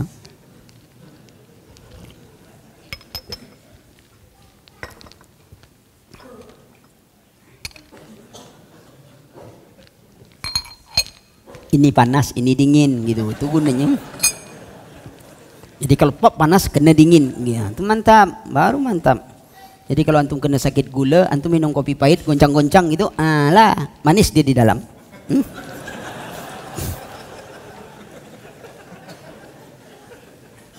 Tak payah beli gula lagi kan, enak kita. Kopi aja, teguk kopi itu, goyang dalam, baru kasih air. Ngapa Ustadz? Lagi buat kopi. Ya, tak apa-apa. Tapi ingat, kembali kita kepada makanan. Ini minuman, termasuk minuman. Ya, makanan. Lihat orang di kafe-kafe. Anak-anak muda ini mana suka dia? Majelis taklim atau duduk di kafe? Di kafe lebih senang dia. Kata orang Aceh, kafe itu salah bunyi, bahaya kafir jadinya. Duduk di kafe lebih senang, 2 jam, 3 jam. Tapi duduk majelis taklim, wow, rasa duduk di atas duri saja dia. Gelisah saja. Kalau ada yang betul-betul khusyuk, ada. Sampai tak sadar sampai jam berapa Ustaz tu kasih ngusuk pula. Memang betul-betul kelewatan, ha? Tapi yang lebih parah itu lagi ikhwan, kini kode itu bukan rumus kimia, mereka telah menulis kode-kode itu dengan rumus matematika. Seperti E100, E110, E120. Kalau antum nengok makanan yang dari luar itu, walaupun ada mereknya halal, antum tengok komposisinya tuan. Ya. Nah, itu ada komposisi itu, kalau ada E100 berarti itu lemak babi tuh. Dia tak perlu lagi sebut nama lemak babi dengan bahasa-bahasa Latin yang dulu. Kini itu sudah dirubah dengan rumus matematika. Hanya sehingga orang yang tidak memahami itu menganggap itu biasa saja. Maka antum perhatikan, ya. Saya anak punya buku khusus tentang ini, kecil saja bukunya, saya tak bawa, kecil, mungkin kalau di fotokopi cukup, tapi kini saya tak bawa, itu bisa dikopi, sebab itu ada sekitar 100-an lah kode yang ada lemak babi. Antum bisa lihat, tapi berapa orang kita yang suka nengok? Kita cuma usah beli, makan. Setelah pengumuman, bakso campur daging babi. Bau sibuknya, nak muntahkan tak bisa lagi. Bakso lah tak ada. Dulu makan saja, tak pernah tidak. Akhirnya yang satu berbuat, semua pedagang bakso jadi sasaran. Tak adil kita, mungkin yang satu saja yang berbuat. Kenapa sampai semua pedagang bakso yang jadi sasaran? Akhirnya ngiler aja setiap nengok bakso, nak beli takut, apa takut, salah sendiri. Ya. Tengok. Jadi jangan, kalau antum mau makan bakso, kecuali antum kena asam urat. Nah itu tak boleh makan bakso, sebab nanti antum jadi bakso urat. Itu makanan. Ya. Saya tidak sebutkan. Nah, sebab kenapa? Islam sangat dilarang makan babi. Kenapa dilarang makan babi? Agar sifat makanan itu tak jatuh kepada diri kita. Bukan cacing ya akhi. Ini modern. Cacing apapun bisa mati. Bisa dibunuh dengan modern ini. Semuanya bisa dibunuh. Ya. Tetapi yang masalahnya adalah sifatnya tak bisa dibunuh. Ya. Tak ada membunuh sifat. Sifat itu tak bisa dibunuh. Nah, sifat babi yang dimakan itu akan mempengaruhi orang yang makannya. Maka itu orang Islam, ya, salah satu hikmah dilarang makan babi, hikmah besarnya agar kita tidak punya sifat seperti babi. Antum tengok orang Yahudi dikutuk jadi apa? Monyet. Sudah tu jadi apa? Tikus. Sudah tu jadi babi. Padahal dia, ngapa dia tak jadi ikan? Sebab dia ngambil ikan kan? Nah, Allah tidak hukum dia itu. Karena sifat orang Yahudi itu macam monyet, macam tikus, macam babi. Monyet coba antum tengok. Kalau dia sudah makan, sedang makan, antum kasih makan, nolak tak dia? Dia ngambil lagi. Pindah sini, lah penuh sini, ambil tangan kanan, ambil tangan kiri. Antum kasih lagi, ambil kaki kanan, ambil kaki kiri. Namun moncongnya tetap monyong kepada antum, tak pernah terima kasih. Tengok monyet. Tikus, tengok, menggerogot aja kerjanya. Babi, binatang yang paling kotor, binatang yang hobi makan muntah sendiri, babi ikhwan. Suka makan muntah sendiri. Kalau ada kandang babi, ada babi jantan, babi betina, masuk jantan yang lain, babi jantan itu membantu jantan itu ngerjain betinanya. Ayam tak mau dia. Kalau ada kandang ayam, 1 ayam jantan, 4 ayam betina, masuk ayam jantan lain, oh tunggu dulu ya akhi. Bertarung dulu sampai tetes darah penghabisan. Pencemburu dia tahu. Belum lagi ayam-ayam jago tu kan. Tak bisa sembarangan. Ayam betinanya begitu juga. Menjaga, auratnya dijaga. Dia berjalan depan ayam jantan tak pernah buka paha. Antum bisa bayangkan. Maka itu senang makan ayam jantan itu. Ayam hewan yang malang tapi yang paling sabar. Dia punya telur, sapi punya nama. Telur mata sapi. Kan telur ayam tuh. Tengok. Tenang saja dia. Bayangkan itu ayam. Boleh kita makan ayam. Halal. Tapi makan babi? Enggak. Kenapa? Sifatnya tuh. Lengket. Contohnya selalu ayam. Memang ayam memang enak gitu kan? Ya. Cuman itu tadi nasib malang. Wanita nakal di kampus namanya ayam kampus. Padahal ayam belum pernah kuliah lagi. Nasib ayam. Ana tak tahu macam apa ayam sampai kena gelar ayam kampus. Ya. Yang punya pelu siapa? Burung. Ayam kampung kena sembelih. Dulu kita nak makan ayam kampung tu nunggu sakit. Bilalah sakit ayam ni gitu. Begitu ngelepak sikit, potong, baru makan ayam gitu. Allah, kini lah dipotong pun tak boleh makan. Ya?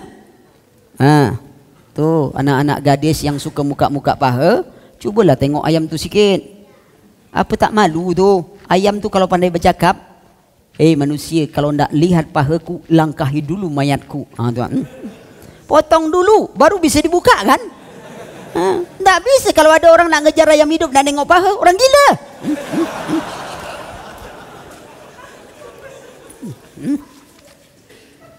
Apa pasal? Ya? Itu terserahlah. Ana tak ngatakan orang itu ayam. Tapi kadang-kadang iktibar dalam hidup kita ini banyak, ikhwan. Lingkungan kita ini banyak. Kenapa kita tidak ngambil pelajaran dari lingkungan kita? Semuanya bisa jadi pelajaran dalam hidup kita. Lingkungan kita, nyamuk saja itu kan bisa jadi pelajaran bagi kita. Bagaimana sopannya nyamuk. Nak ngisap darah kita pun minta izin. Kasih tahu telinga. Boleh tidak? Kalau bergerak berarti tak boleh. Kalau diam kan tanda setuju.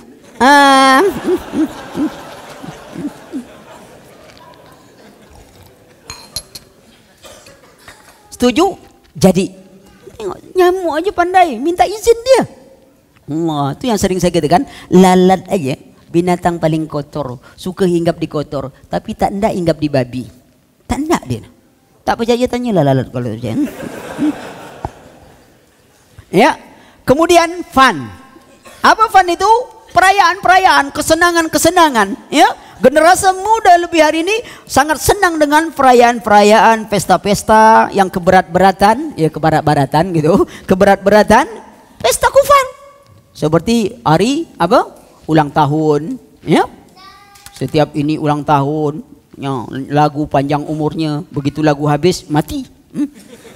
Kan tak jadi lagu panjang umur namanya, pendek umurnya, pendek umurnya. Apa? Sudah tuh nanti apa lagi? Hari Valentine. Wah, itu yang kacau lagi bang. Yang malangnya suami istri saling mengingatkan untuk Valentine Day. Padahal setiap hari kerjanya bertinju, bertengkar. Begitu Valentine cuma dikasih kotak berbentuk hati yang sudah retak. Warnanya aja warna pink sedikit. Dikasih itu sang istri pun tentram lah. Padahal selama ini kena tampar aja kerjanya.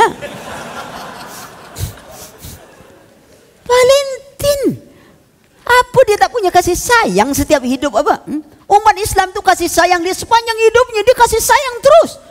Dia berdoa, jumpa istri berdoa, dia cium kening istrinya. Wallahi ikhwan, antum lihat nasihat para ulama. Wahai para laki-laki, para suami, apa yang menghalangi engkau untuk sedikit mengecup kening istrimu? Engkau masuk, kau lihat, bantu dia kerja, ganti-gantianlah. Sekali-kali dia antar ngaji, kita ngurus rumah.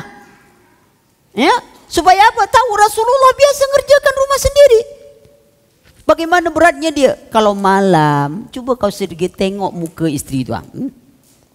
Penat dia kerja dari pagi, dari ini. Kalau kita tercium masih juga bau kelapa sawit, cepat ganti. Dek, besok abang balik jam 6, jam 5 engkau lah mandi. Ini dia lipstiknya, jangan cap terasi lagi dah. Ini kita tidak dia tertarik, kita tidak tertarik pada dia, tapi kita biarkan semuanya orang rumah tu lusuh. Begitu lusuh dia cari pula yang lain, baru pula lagi. Apa pasal tak dilarang nak mencari tu? Tak dilarang, tak ada orang melarang. Antum sendiri nak mencari, anda takkan mencarikan antum tak? Tetapi itu lihat, Valentine, hari kasih sayang, hidup kaum muslimin kasih sayang. Ini suami istri mana kasih sayang? Waktu ta'aruf aja. Waktu dulu ta'aruf sudah bengkak pun keningnya masih sayang. Belum jadi istri lagi sayangnya bukan main. Bengkak mas? Tak apalah dek, memang begitulah perjuangan. Perjuangan? Muka lah bengkak, perjuangan apa pula lagi? Allah, betul-betul lah. Kan kini tak ada lagi anak muda pacaran gini kan? Semuanya sudah ta'aruf. Coba tengok malam minggu. Ini malam apa nih? Malam Senin ya? Oh ini malam minggu nih? Oh iya. Itu tanda anak tak pernah malam minggu ya Ki. Anak tak tahu malam. Antum memang biasa malam. Tapi antum tengok malam minggu ini, tak ada yang pacaran ikhwan. Semuanya pawai ta'aruf. Pawai ta'aruf semuanya. Ya Rabbi, antum tengoklah lagi pas hujan tadi, itu macam ransel. Pegang tuh macam ransel. Kalau dulu pacaran macam perangko, setelah ta'aruf itulah macam ransel. Semakin hujan semakin kuat pegang. Itu tanda baru ta'aruf, belum nikah. Besok coba kau tengok kalau nikah. Berubah tuh langsung kok. Ya. Kalau belum punya anak masih kuat pegang sikit tuh. Tapi tak macam ransel lah, agak lepas-lepas sikit. Begitulah punya anak satu, sebelah aja megang tuh. Begitu punya anak 2, mulai baju dipegang. Anak 3, mulai dekat celana saja dipegang. Anak 4, tak tahu tak, kita lah sampai ke, mana istriku tadi, kata dia. Valentine juga nak diandalkan. Apa pasal awak nak kerja Valentine terus?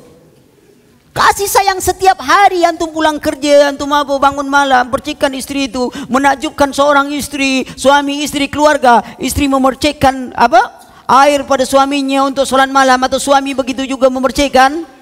Kita tidak ada kena gitu. Paling-paling kita marah. Ngapa kau orang baru nak tidur saya nak basah-basahkan apa macam. Apa tak kerja lain? Lah, bini nak buat baik, awak nak salah. Kadang-kadang istri gitu juga. Ya, malam ini antum kalau istri tak pergi ngaji, antum balik belikan martabak Mesir. Umpama istri antum hobi martabak, antum belikan. Assalamualaikum dek, waalaikumsalam. Senyum sikit. Waalaikumsalam. Ngantuk? Ya jelas dia ngantuk kan gitu. Tanyalah sikit, ngantuk apa? Ini ada martabak Mesir. Makan sama-sama. Subhanallah, nikmat. Rasulullah kadang-kadang tidur di paha Ummul Mukminin. Padahal Ummul Mukminin Aisyah ketika itu umur Rasulullah sudah 50-an tahun, ikhwan. Tapi mesranya masih begitu, duduk sambil berbaring di paha. Kita pernah tak buat gitu? Malu. Bini kita bilang, bang, apa pasal kalau nak mati bilang aja. Gitu.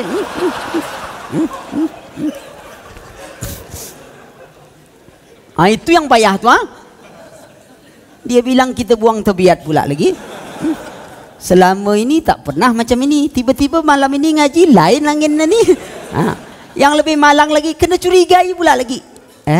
Jangan-jangan ada simpanan kini nampaknya. Jawab aja betul. Kalau tak ada simpanan, mana lah nak beli ni martabak ni. Ada simpanan tu maka dapat beli martabak. Gitu. Ya. Anak remaja kini itu orang tua. Ada, itu saya bilang malang. Suami istri sibuk Valentine. Yang lebih dahsyat lagi, nak mengingat hari pernikahan, ulang tahun pernikahan. Apa pasal awak nak ulang tahun? Ingat semua keluarga kita itu dalam doa kita. Ini kita minta, ya Allah satukan aku dan istriku dalam Al-Quran dan Sunnah. Pernah ada antum berdoa dalam sujud itu seperti itu? Ya Allah satukanlah kami dalam Al-Quran dan Sunnah. Hidup dan matikan kami dalam Quran dan Sunnah. Satukan seluruh keluarga kami dalam Quran dan Sunnah. Karena ketika kita menyintai dalam agama kita, semakin panjang perjalanan cinta itu, maka semakin kuatlah kecintaan itu. Tapi kalau kita cinta dengan dunia, maka dia akan lembut. Tak ada guna antum bawa foto-foto bini. Kalau antum tak pernah mendoakan dia, antum nengok foto istri antum makin lama makin kabur, makin lama makin kabur. Akhirnya antum sangka antum tak punya istri lagi. Foto itulah tak nampak lagi. Doakan mereka. Belum lagi dengan April Mop. Ini kerja orang nganggu apa? Belum lagi topeng menopeng Halloween, belum lagi rahasia perayaan tahun baru. Itu semuanya kebahagiaan, fun, kesenangan yang dibuat oleh mereka. Yang malangnya anak-anak kita buat macam itu. Coba tengok tahun baru itu, mana lebih meriah daripada Idul Fitri? Apalagi Idul Adha? Ya, tidak ada.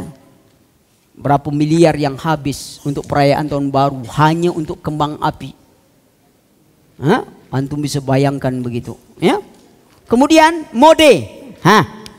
Ini dia mode pakaian. Hari ini coba tengok semua iklan perempuan pakai celana pendek. Dia nengok kita celana laki-laki di atas mata kaki melotot, semua mata nengok kita. Asing dia nengok kita. Tapi perempuan di atas mata lutut melotot, semua mata tengok. Asik bukan asing. Cuma tu tengok. Antum sajalah di kantor. Dewat antum dulu antum panjang celananya kan.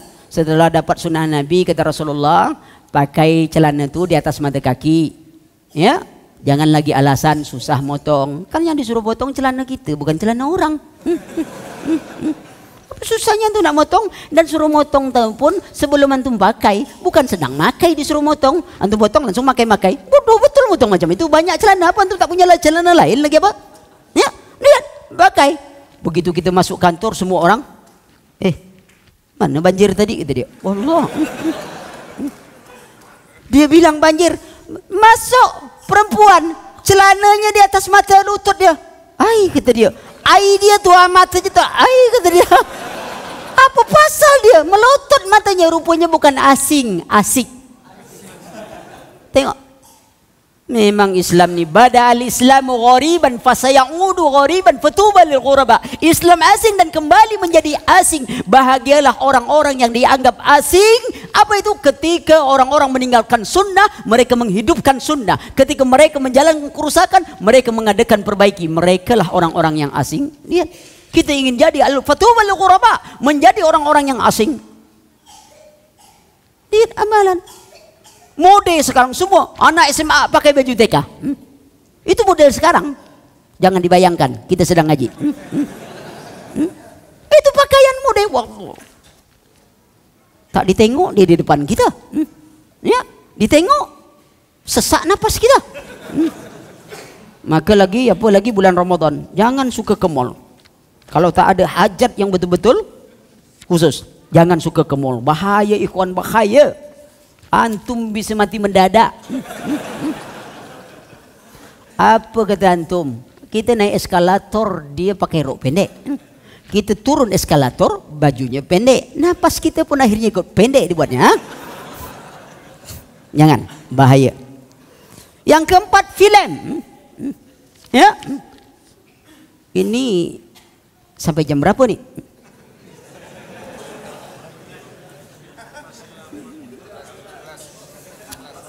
Enggak. Ini besok hari Minggu ya? Oh, hari libur. Mantap lah, hari libur. Pemikir libur, saya tak libur-libur di mana? Memang kelewatan. Tak apa. Tapi kanlah makan semua kan? Nanti kalau belum makan, sudah. Yang keempat, film. Ya. Perhatikan ikhwan, film, di dalam film ada ghazul fikri. Pertama, dia membius pandangan mata dengan penampilan berbagai kegiatan yang melanggar syariat. Yang kedua, dia banyak menebarkan kesirikan. Terjadi, antum tengok acara dunia lain. Kalau antum nonton dunia lain, berarti antum orang lain.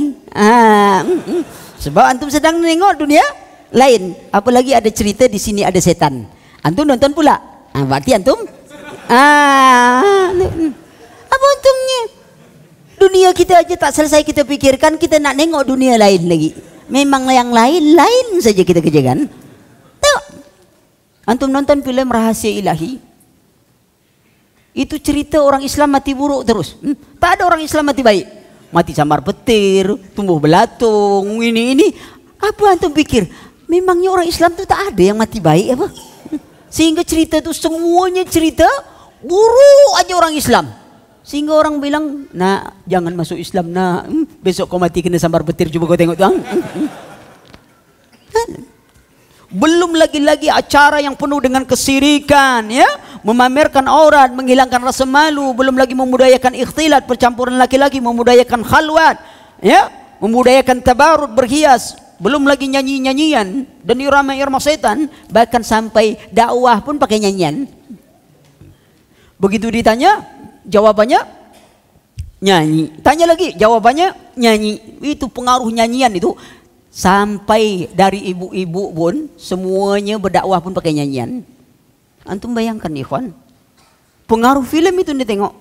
Kadang-kadang ibu kita dengan busana muslimah dengan ini. Coba tengok kalau dia minta dana, kan pakai nyanyi itu. Ya dana, kan minta dana tuh. Ya dana, itu lagu Rabana tapi minta dana. Kalau tak dapat dana, robah lagunya Bismillah tawakkalna billah. Berarti belum dapat dana tuh, tawakal sajalah. Tuh, semua bawa nyanyi-nyanyian. Apa nikmat. Istighfar pun pakai nyanyian. Coba antum perhatikan. Kita disuruh banyak istighfar. Ya ayuhan nas tubu ilallah wastaghfiru lahu fa inni atubu ilaihi fi yaumin mi'atu marrah. Wahai manusia, bertobatlah kepada Allah, wasari'u ila maghfiratu min rabbikum wa jannah, bersegeralah kalian kepada ampunan Allah dan surganya. Rasulullah katakan, seru cepat beristighfar kepada Allah. Fa inni atubu ilaihi fi yaumin mi'atu marrah. Aku bertobat kepada Allah, beristighfar kepada Allah satu hari sampai 100 kali. Tapi tidak dengan irama-irama. Sedangkan kita maaf biasa saja, belum tentu diterima Allah kan. Kita lah umpama ada orang larikan duit kita 10 juta, laptop dibawa, semua dibawa, ATM dibawa. Begitu ketemu, Kamu maling uang saya ya? Dia bawa nyanyi, tuduhlah aku sesuka hatimu. Lagu dangdut pula dibuat dia. Lalu dia minta maaf. Maafkan aku akhi, maafkan aku ukhti. Antum maafkan atau antum tampar orang macam ini? Sudah duit kita dimalingin dia, sudah itu dia, semua minta maaf sambil menari-nari. Kalau antum maafkan memang antum sendiri yang salah. Kini antum nak minta maaf pada Allah sambil menari-nari. Astaghfirullah rabbal baraya, astaghfirullah minal khataya. Kalau antum pergi umrah pakai lagu itu, bawa tawaf, tak selesai tawaf antum.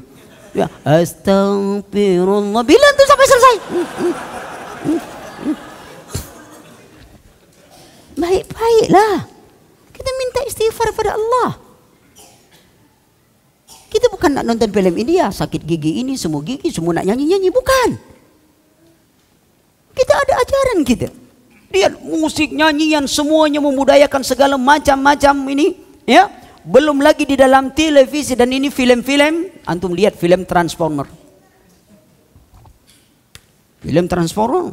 Antum lihat lambang-lambang yang ada di dalam itu lambang Illuminati dengan mata satunya. Antum tengok robot yang dibuat, itu robot mata satu. Itu lambang dajjalnya orang-orang Yahudi. Freemasonry itu lambang mereka. Film itu dibuat oleh mereka sedemikian rupa. Muncul karakter baru robot yang bermata satu itu. Muncul itu karakter mereka. Lalu muncul robot yang berwujud seperti ular. Itu lambang Yahudi, ikhwan. Berapa banyaknya orang yang tidak mengerti ini? Kalau antum dengar lagi soundtrack itu Transformer 3 itu untuk penelitian kita ya. Di keadaan gitu anak tak nyuruh antum nonton, ya. Akan tetapi ada yang dibalik seperti itu. Kadang-kadang orang hanya dia lihat tapi dia tidak mengaji ada apa di dalam ini. Ada apa di bawah ini? Dia buat film X-Men. Seolah-olah mereka bisa buat manusia lagi.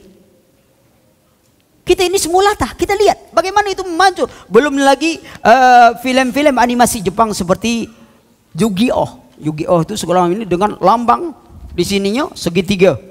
Belum lagi pasukan banyak sekali ikhwan. Campuran film-film itu. Ya. Anak kita sudah belajar jadi dukun modern. Apa itu? Doraemon. Simsalabim PR selesai. Anak kita tak perlu sekolah lagi, bercita-cita mau menjadi Doraemon. Kalau ada PR, Simsalabim. Kalau tak tahu panggil Nobita. Nobita panggil Doraemon. Yang datang Shinchan. Apa masalah semuanya?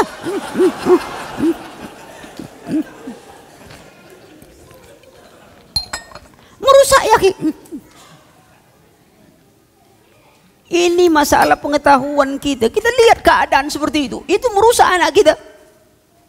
Ya? Maka itu hindari. Kalau antum bisa lihat, pilih mungkin, ya sampai apa? Silakan. Tapi masalahnya sekarang ada beberapa kita tinggal mengendalikan, ya. Karena fitnah besar. Kemudian seks, ya. Produk yang satu ini sangat menakjubkan. Itu dinamakan pre-seks. Bukan tak main seks, tapi seks gratis. Masuk pacaran, masuk ini, semuanya tipu daya manusia. Seks bebas, semuanya. Antum bisa bayangkan sebuah penelitian perilaku seks remaja SMP dan SMU. Ya. Dalam penelitian 93,7% pernah melakukan hubungan intim, ciuman dan apa semuanya. 62,7% remaja SMP sudah tidak perawan lagi. Itu di kota-kota besar banyaknya. Ya. Ini perhatikan, banyak sekali pengaruh-pengaruh. Belum lagi MTV itu stasiun musik pernah mengadakan acara konser musik dengan siapa yang membeli tiket, apa yang dibaginya? Kondom. Jadi beli konser musik, tiket konser musik MTV, lalu nanti dibagi kondom sebagai hadiahnya. Tengok kayak. Ya. Dibilang kondom itu apa? Sebagai benteng. Ya. Banyak-banyak. Belum lagi kalau itu jelas nampak. Tapi yang lebih parah seks ini yang dipromosikan oleh Syiah. Dengan apa? Dengan nikah mut'ah. Wanita-wanita yang tidak mau dimut'ah dalam kalangan Syiah, dia masuk neraka bulat-bulat. Bayangkan, banggalah kita jadi wanita muslimah. Karena jadi wanita muslimah, dia masuk itu dia untuk masuk surga dia memuliakan dirinya. Bayangkan sampai-sampai sebuah penelitian, ada seorang wanita di Makassar terjadi, dia sudah punya anak 2, ketika ditanya siapa bapaknya, tak tahu bapaknya, tapi dia ikhlas. Untuk bayangkan. Bahkan di Bandung ada satu kejadian, ikhwan ngaji sedang main internet, Facebookan, ternyata di sebelahnya adalah remaja putri Syiah yang minta dimud'ah pertama kali oleh ikhwan. Tapi mungkin kadar Allah, dia memang dia ngaji, dia ini dia nengok, dia lihat macam muka hantu saja mungkin nak. Memang cantik, dibuka jilbab dia ini, diminta. Bayangkan itu. Kucing, lapar, datang ikan ngempet-ngempet macam itu. Antum tak bayanglah kalau kucing ini tak nerekam. Itu betul-betul kucing apa tu nampak tu? Tu malu-malu kucing. Tapi dengan iman mudah-mudahan itu bahaya. Bisa rela mengorbankan dirinya, sampai seorang anak gadis yang kejadian besar di sini saya tulis ya, sampai macam-macam yang terjadi, tapi dia tidak menyadari bahwa mut'ah itu dilarang dalam Islam. Ya. Kemudian yang ketiga, smoke, rokok. Antum pernah kenal dengan perang candu kan? Cina, bagaimana Cina ya, untuk menembus Cina, Inggris mengirim candu agar pemuda-pemuda Cina mulai mengisap candu. Rokok itu langkah untuk mengisap candu bagi anak-anak sekarang. Kalau tidak pandai mengisap rokok, ya rasanya kurang maju, kurang gaul lah, gitu, kurang gaul, sehingga dia jadi kebiasaan untuk situ. Lama-lama dia akan mengisap ganja, akan lebih mudah. Maka itu ingatkan anak-anak kita, terutama diri kita. Ingat ikhwan, tak lama lagi Ramadan. Ramadan mengantar kita untuk apa? Salah satu, kalau dikatakan kita tak bisa berhenti merokok, itu salah. Kenapa saya katakan salah? Kenapa bulan Ramadan ya, kita bisa nahan dari pagi sampai sore, tidak makan, tidak minum, tak ada apapun, tapi antum masih tetap bekerja, tapi antum bisa berhenti merokok. Apa yang menghentikan itu? Iman.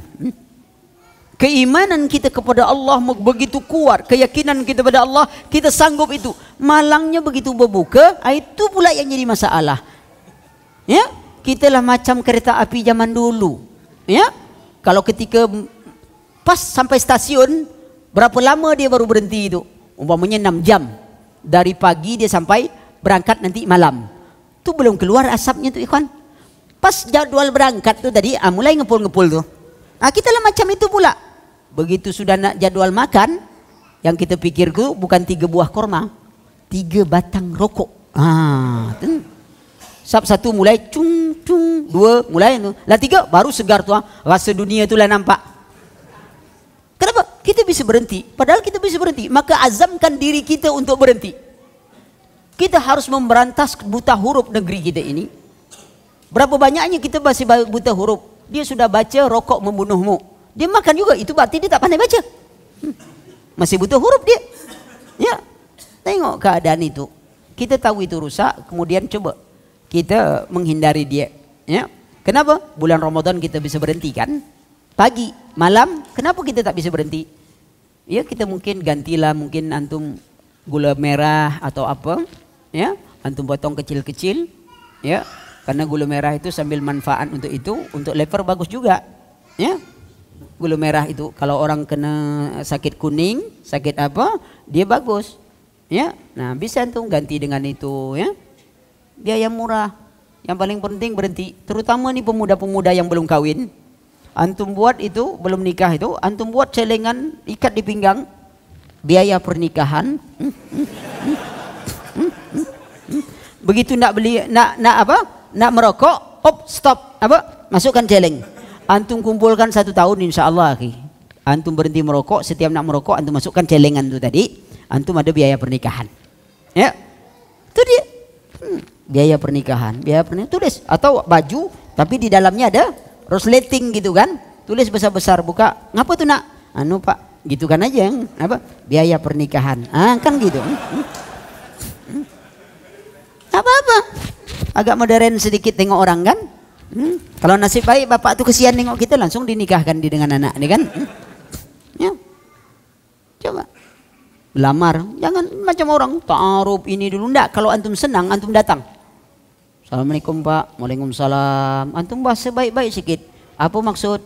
Saya tadi melihat di sini ada bunga-bunga yang sedang mekar. Gitu. Bahasa halus lah. Kata bapaknya, kau pikir ini kandang bunga nak ni? Tuh. Jangan takut. Bukan itu maksud saya Pak. Anak bapak tuh. Wah, itu bapak pula berbunga tuh. Apa maksud? Maksud saya nak melamar anak bapak. Bagus. Apa kerjaan kau? Melamar anak bapak, Pak.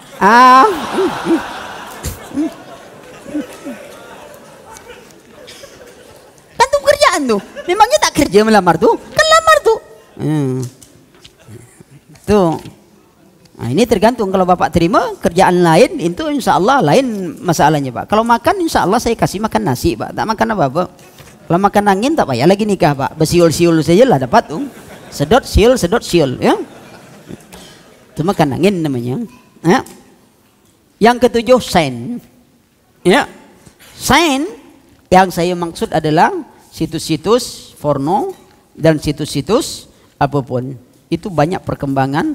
Kemudian kadang-kadang sign itu sengaja mereka mengeluarkan teori-teori agar orang-orang Islam atau orang lain itu mengambil teori itu. Antum tahu dengan teori evolusi Darwin? Itu teori sengaja dibuat. Antum perhatikan protokol ke-11, protokol kedua dari protokol Yahudi. Ya.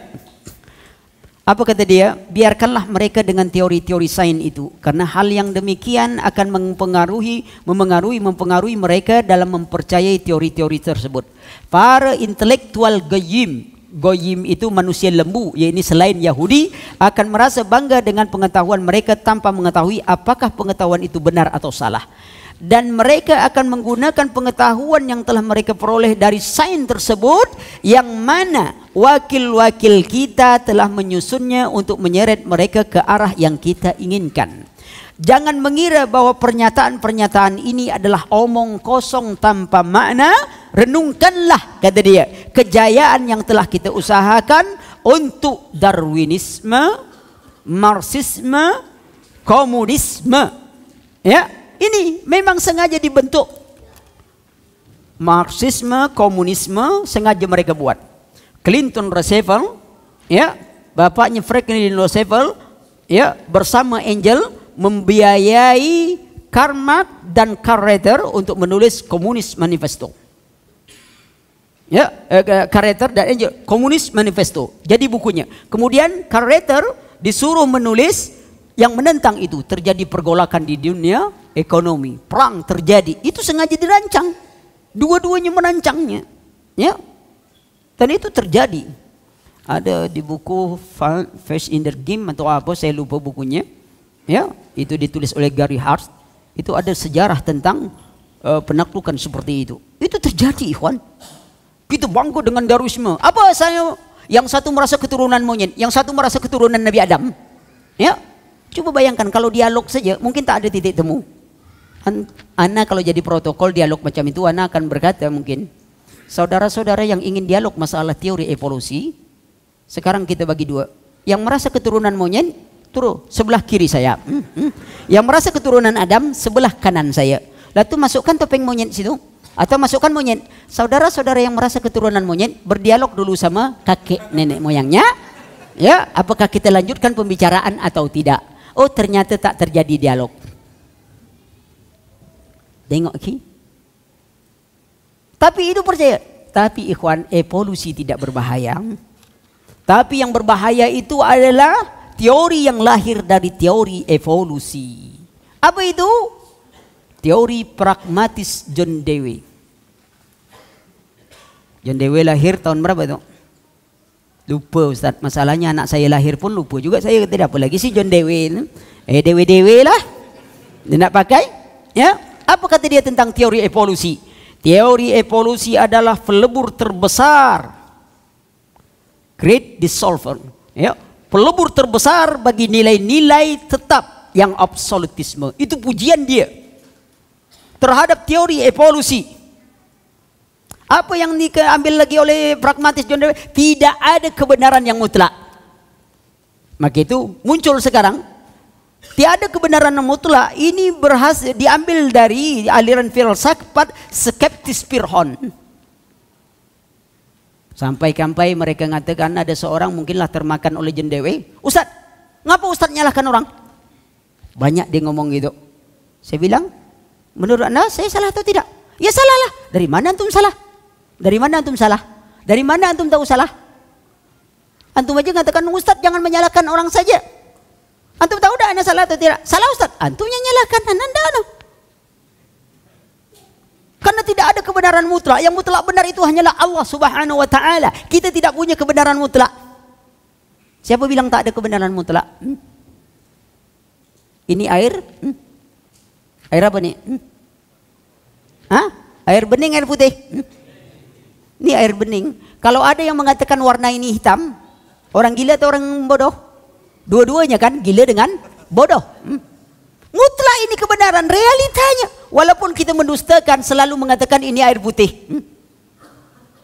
Coba antum minta air putih, air bening, tak dikasih orang, air comberan dibagi orang. Ya, tapi oke, ini tidak masalah yang seperti ini. Tapi ada kebenaran mutlak. Coba seorang yang sangat kagum dengan teori pragmatis jendewe melamar anak muda nih. Anda mau melamar anak saya? Iya. Anda laki-laki perempuan? Lalu dia berkata, menurut pragmatis jendewe Pak, itu tergantung dari sisi memandang. Saya Joni Pak, kalau siang, kalau malam Jini Pak, kata dia. Tak ngerti dia. Kata bapak calon mertua, kau teliti dulu dirimu. Kalau saya laki-laki Pak, kata bapaknya, yakin kau laki-laki? Entah juga Pak, kata dia. Soalnya tak ada kebenaran mutlak Pak. Itu dia, rusak otak. Ada kebenaran sesuai realita itu bisa jadi benar. Kemudian kebenaran mutlak dari Allah Subhanahu wa taala Allah memberikan. Kemudian teori Marxisme sosialisme Karl Marx. Ya. Apa kata dia? Daya penggerak manusia dalam menjalani kehidupan tidak lain adalah kedahagaan pada kebendaan dan perjuangan untuk hidup. Ini juga lahir dari teori evolusi.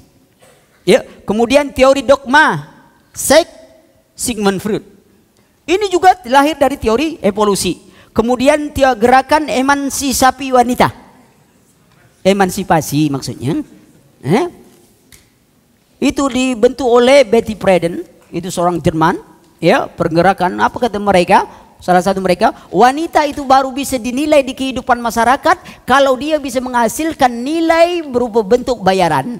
Keluarlah semua wanita dari istana rumahnya mencari kehidupan untuk menghasilkan sebuah nilai harga bayaran. Lalu kalau ditanya apa kerja Bu? Tak ada kata dia. Apa tak ada? Cuman rumah tangga saja. Wah, merasa hina dia sebagai ibu rumah tangga. Berapa banyaknya wanita tidak bangga menjadi ibu rumah tangga? Dia bangga di luar. Maka itu Islam mengantarkan, kenapa wahai wanita muslimah yang menyuruh engkau duduk di rumah wa qurna fi buyutikunna, Allah Subhanahu wa taala musuh-musuh Islam mengeluarkan engkau dari istanamu. Kenapa engkau pilih musuh-musuh Islam? Allah meletakkan engkau di dalam rumahmu sampai solat lebih utama di rumahmu, di dalam kamarmu, lalu engkau lepaskan semuanya. Apa yang kau dapatkan bukan kemuliaan dari Allah. Engkau dapat sanjungan pada manusia. Itu bukan berarti kaum muslimah tidak bisa berjuang. Pejuang, mereka semangat ingin perang. Antum pernah dengar nama Malahayati Indonesia? Ya, panglima perang yang membunuh Cornelius de Houtman. Perang itu, kalau tak salah tahun 15 sekian, ya 1599 kalau tidak salah di Aceh. Perang itu pasukan Belanda dipimpin ini kalah telak, sedang panglima Laksmana perangnya itu perempuan. Di Nyi Ageng serang. Belum lagi pahlawan wanita di zaman Rasulullah SAW sangat menakjubkan. Tak ada kukungan. Tapi mereka bisa meletakkan porsi pada tempatnya. Mereka bangga jangan lihat seorang wanita yang disebut Ibunda Al-Khansa, Ibunda para syuhada. Dia punya anak meninggal. Semua anaknya menjadi mati syahid dan dia bangga anaknya mati syahid. Wanita lain lagi mengutus untuk pergi perang. Lalu sahabat temannya yang ingin mengabarkan karena anak itu mati syahid. Di medan perang dia pulang, sebelum datang apa kata? Wahai bunda, aku ingin mengkhabarkan kepadamu. Apakah engkau ingin belasungkawa atau engkau memberikan kabar gembira? Apa engkau masuk belasungkawa? Kalau engkau mengatakan bahwa anakku pulang bersamamu, berarti engkau datang membawa belasungkawa bagi diriku. Tapi kalau engkau katakan bahwa anakku telah mati syahid, engkau telah mengkhabarkan kabar gembira untukku, mati syahid. Kalau kita mati sakit saja, sakit kita. Tengok perjuangan mereka sangat berani. Ya, banggalah wanita muslimah seharusnya tetap dalam rumahnya. Maka itu mereka mengatakan sebagaimana mereka juga tahu bahwa kemuliaan Islam tergantung kemuliaan wanita-wanitanya. Ya. Nah, itu belum lagi nanti ya, dalam teori-teori sains itu banyak antum dapatkan film-film ya apa game-game ya. The film My Cray ini satu apa film, kemudian ada satu game yang menghina Islam. Di sini saya tuliskan beberapa, ada 7 sampai 9 film apa game yang menghina Islam. Ada. Bukan dilarang ikhwan, tapi kalau antum ingin juga memberikan komputer apa kepada anak antum, blok dia. Anak kita mau pakai laptop, antum blok itu gambar, antum blok itu situs, dengan tidak cukup antum memasukkan. Biasanya orang kalau ingin memblok itu orang pakai, ada yang masukkan DNS. Ini situs tak boleh. Antum lihat situs porno di dunia ini hampir 2 juta. Apa tangan antum nak nengok? Berarti antum nak buka satu-satu apa? Tapi ada program yang bagus untuk dimanfaatkan, adalah program ini dari Australia. Kalau antum buka internet, antum buka itu nama Blue Canon Protection. Kalau antum sudah buka itu, nanti antum bisa download, tapi dia minta email antum kirim email, dikeluarkan ke aktivasinya, antum bisa download dan antum install itu untuk memblok semua situs. Jadi begitu antum buka, itu tidak akan keluar sampai Google dan Yahoo pun bisa tak terbuka. Antum pelajarilah sendiri. Atau antum menggunakan web developer dari program Firefox. Antum kalau dapat itu, antum bisa blok gambar, antum bisa baca gambar tak keluar. Tapi kalau antum mau, tapi kalau tak mau, begitulah kejadian. Orang kita tak minta dia keluar juga, apalagi kita minta. Ya, tengok sekali jauh, 2 kali jauh, akhirnya itu dia. Kita belajar untuk itu. Kemudian olahraga. Ya, olahraga tidak dilarang karena ini, tapi hati-hatilah, jangan terlalu berlebih-lebihan. Ana tidak ceritakan karena ana tidak pakai slang. Ya, kalau ana ceritakan pakai slang, antum lihat lambang-lambang pemain sepak bola, lambang-lambang apa gerakan-gerakan pemain-pemain dunia itu, ya, maka antum tak dapatkan. Antum tengok lambang Manchester United. Manchester United itu lambangnya hampir sama dengan lambang mata satunya ini, tapi orang banyak tidak melihat. Ya.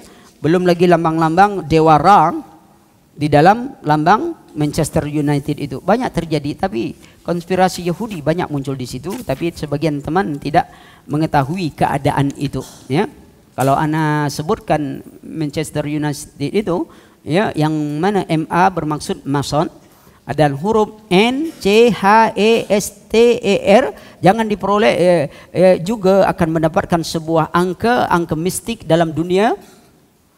Dalam dunia Freemasonry, ya, E dan R, E 5 dan R itu angkanya 18. Jadi 18 kurang 5 akan muncul angka 13. N, C sini kalau dijumlahkan semuanya dia berjumlah 33. Angka 33 juga merupakan angka kesukaan bagi penyembah-penyembah syaitan. Tapi rahasia itu kan tidak antum mendapatkan kecuali antum juga membaca tentang kode Freemason. Ada buku satu khusus tentang membahas kode-kode Freemasonry. Ya, orang anggap sial angka 13, bagi orang Yahudi angka 13 angka keramat. Karena peristiwa-peristiwa terjadi selalu mereka rancang untuk jatuh pada tanggal 13. Saya tidak bicara itu. Kalau kita bicara tentang Ghazul Fikri, bisa saya ungkapkan tentang yang seperti itu. Tapi kita tak bicara itu sekarang. Kalau kita bicara Ghazul Fikri, antum akan dapatkan sisi-sisi mana dengan istilahnya, dengan lambangnya, dengan apanya. Ya, mereka akan mengungkapkan rahasia. Antum silakan download buku tentang Freemasonry dalam grup Illuminati. Illuminati ada sekitar 100 atau 185 sampai 100 buku tentang rahasia gerakan Freemasonry, gerakan Yahudi. Tapi lebih baik antum tak usah buka. Kenapa? Banyak lagi agama ni nak kita pelajari. Janganlah nak sama dengan ustaz kadang-kadang dulu belum apa-apa kita nak cari bantahan dulu. Terima jadi ajalah lebih bagus. Ya? Ya. Jadi waktu tak banyak terbuang. Kita kaji kebenaran, insya-Allah kita akan tahu yang keburukan itu, insya-Allah. Ya, adapun yang penting-penting boleh, ya. Belum lagi antum nampak lambang, kalau nyanyi kan gini lambang. Itu angka 6, belum lagi lambang begini, ya. Belum lambang begini. Lambang metal, lambang begini, gabung dua jadi begini. Semuanya lambang-lambang itu kode yang tu banyak akan dapatkan. Ya. Itu musik metal adalah musik setan. Awalnya. Ya, antum pernah kenal dengan Elvis Presley? Terkenal. Bawaannya itu kalau dia sudah kerasukan macam ini sangat mempengaruhi. Dan itu antum kalau baca sejarah kehidupan mereka, pemusik-pemusik yang terkenal dalam aliran-aliran syaitan itu sangat menakjubkan. Memang bisa memukau. Ya. Sangat terpukau orang dengan apa yang dilakukan oleh mereka. Yang terakhir adalah tentang itu tadi, ya. Yang terakhir tadi tentang itu, kemudian tentang gereja itu Kristen Ortodok, dan kita ingatkanlah anak-anak kita dari perkara-perkara yang akan merusak dirinya, karena itu sangat tersembunyi, ikhwan. Ya, saya rasa itu dulu. Kalau ada pertanyaan silahkan. Kalau tak ada pertanyaan silahkan juga balik. Ya. Subhanakallahumma wa bihamdika asyhadu an la ilaha illa anta astaghfiruka wa atubu ilaik. Wassalamualaikum warahmatullahi wabarakatuh.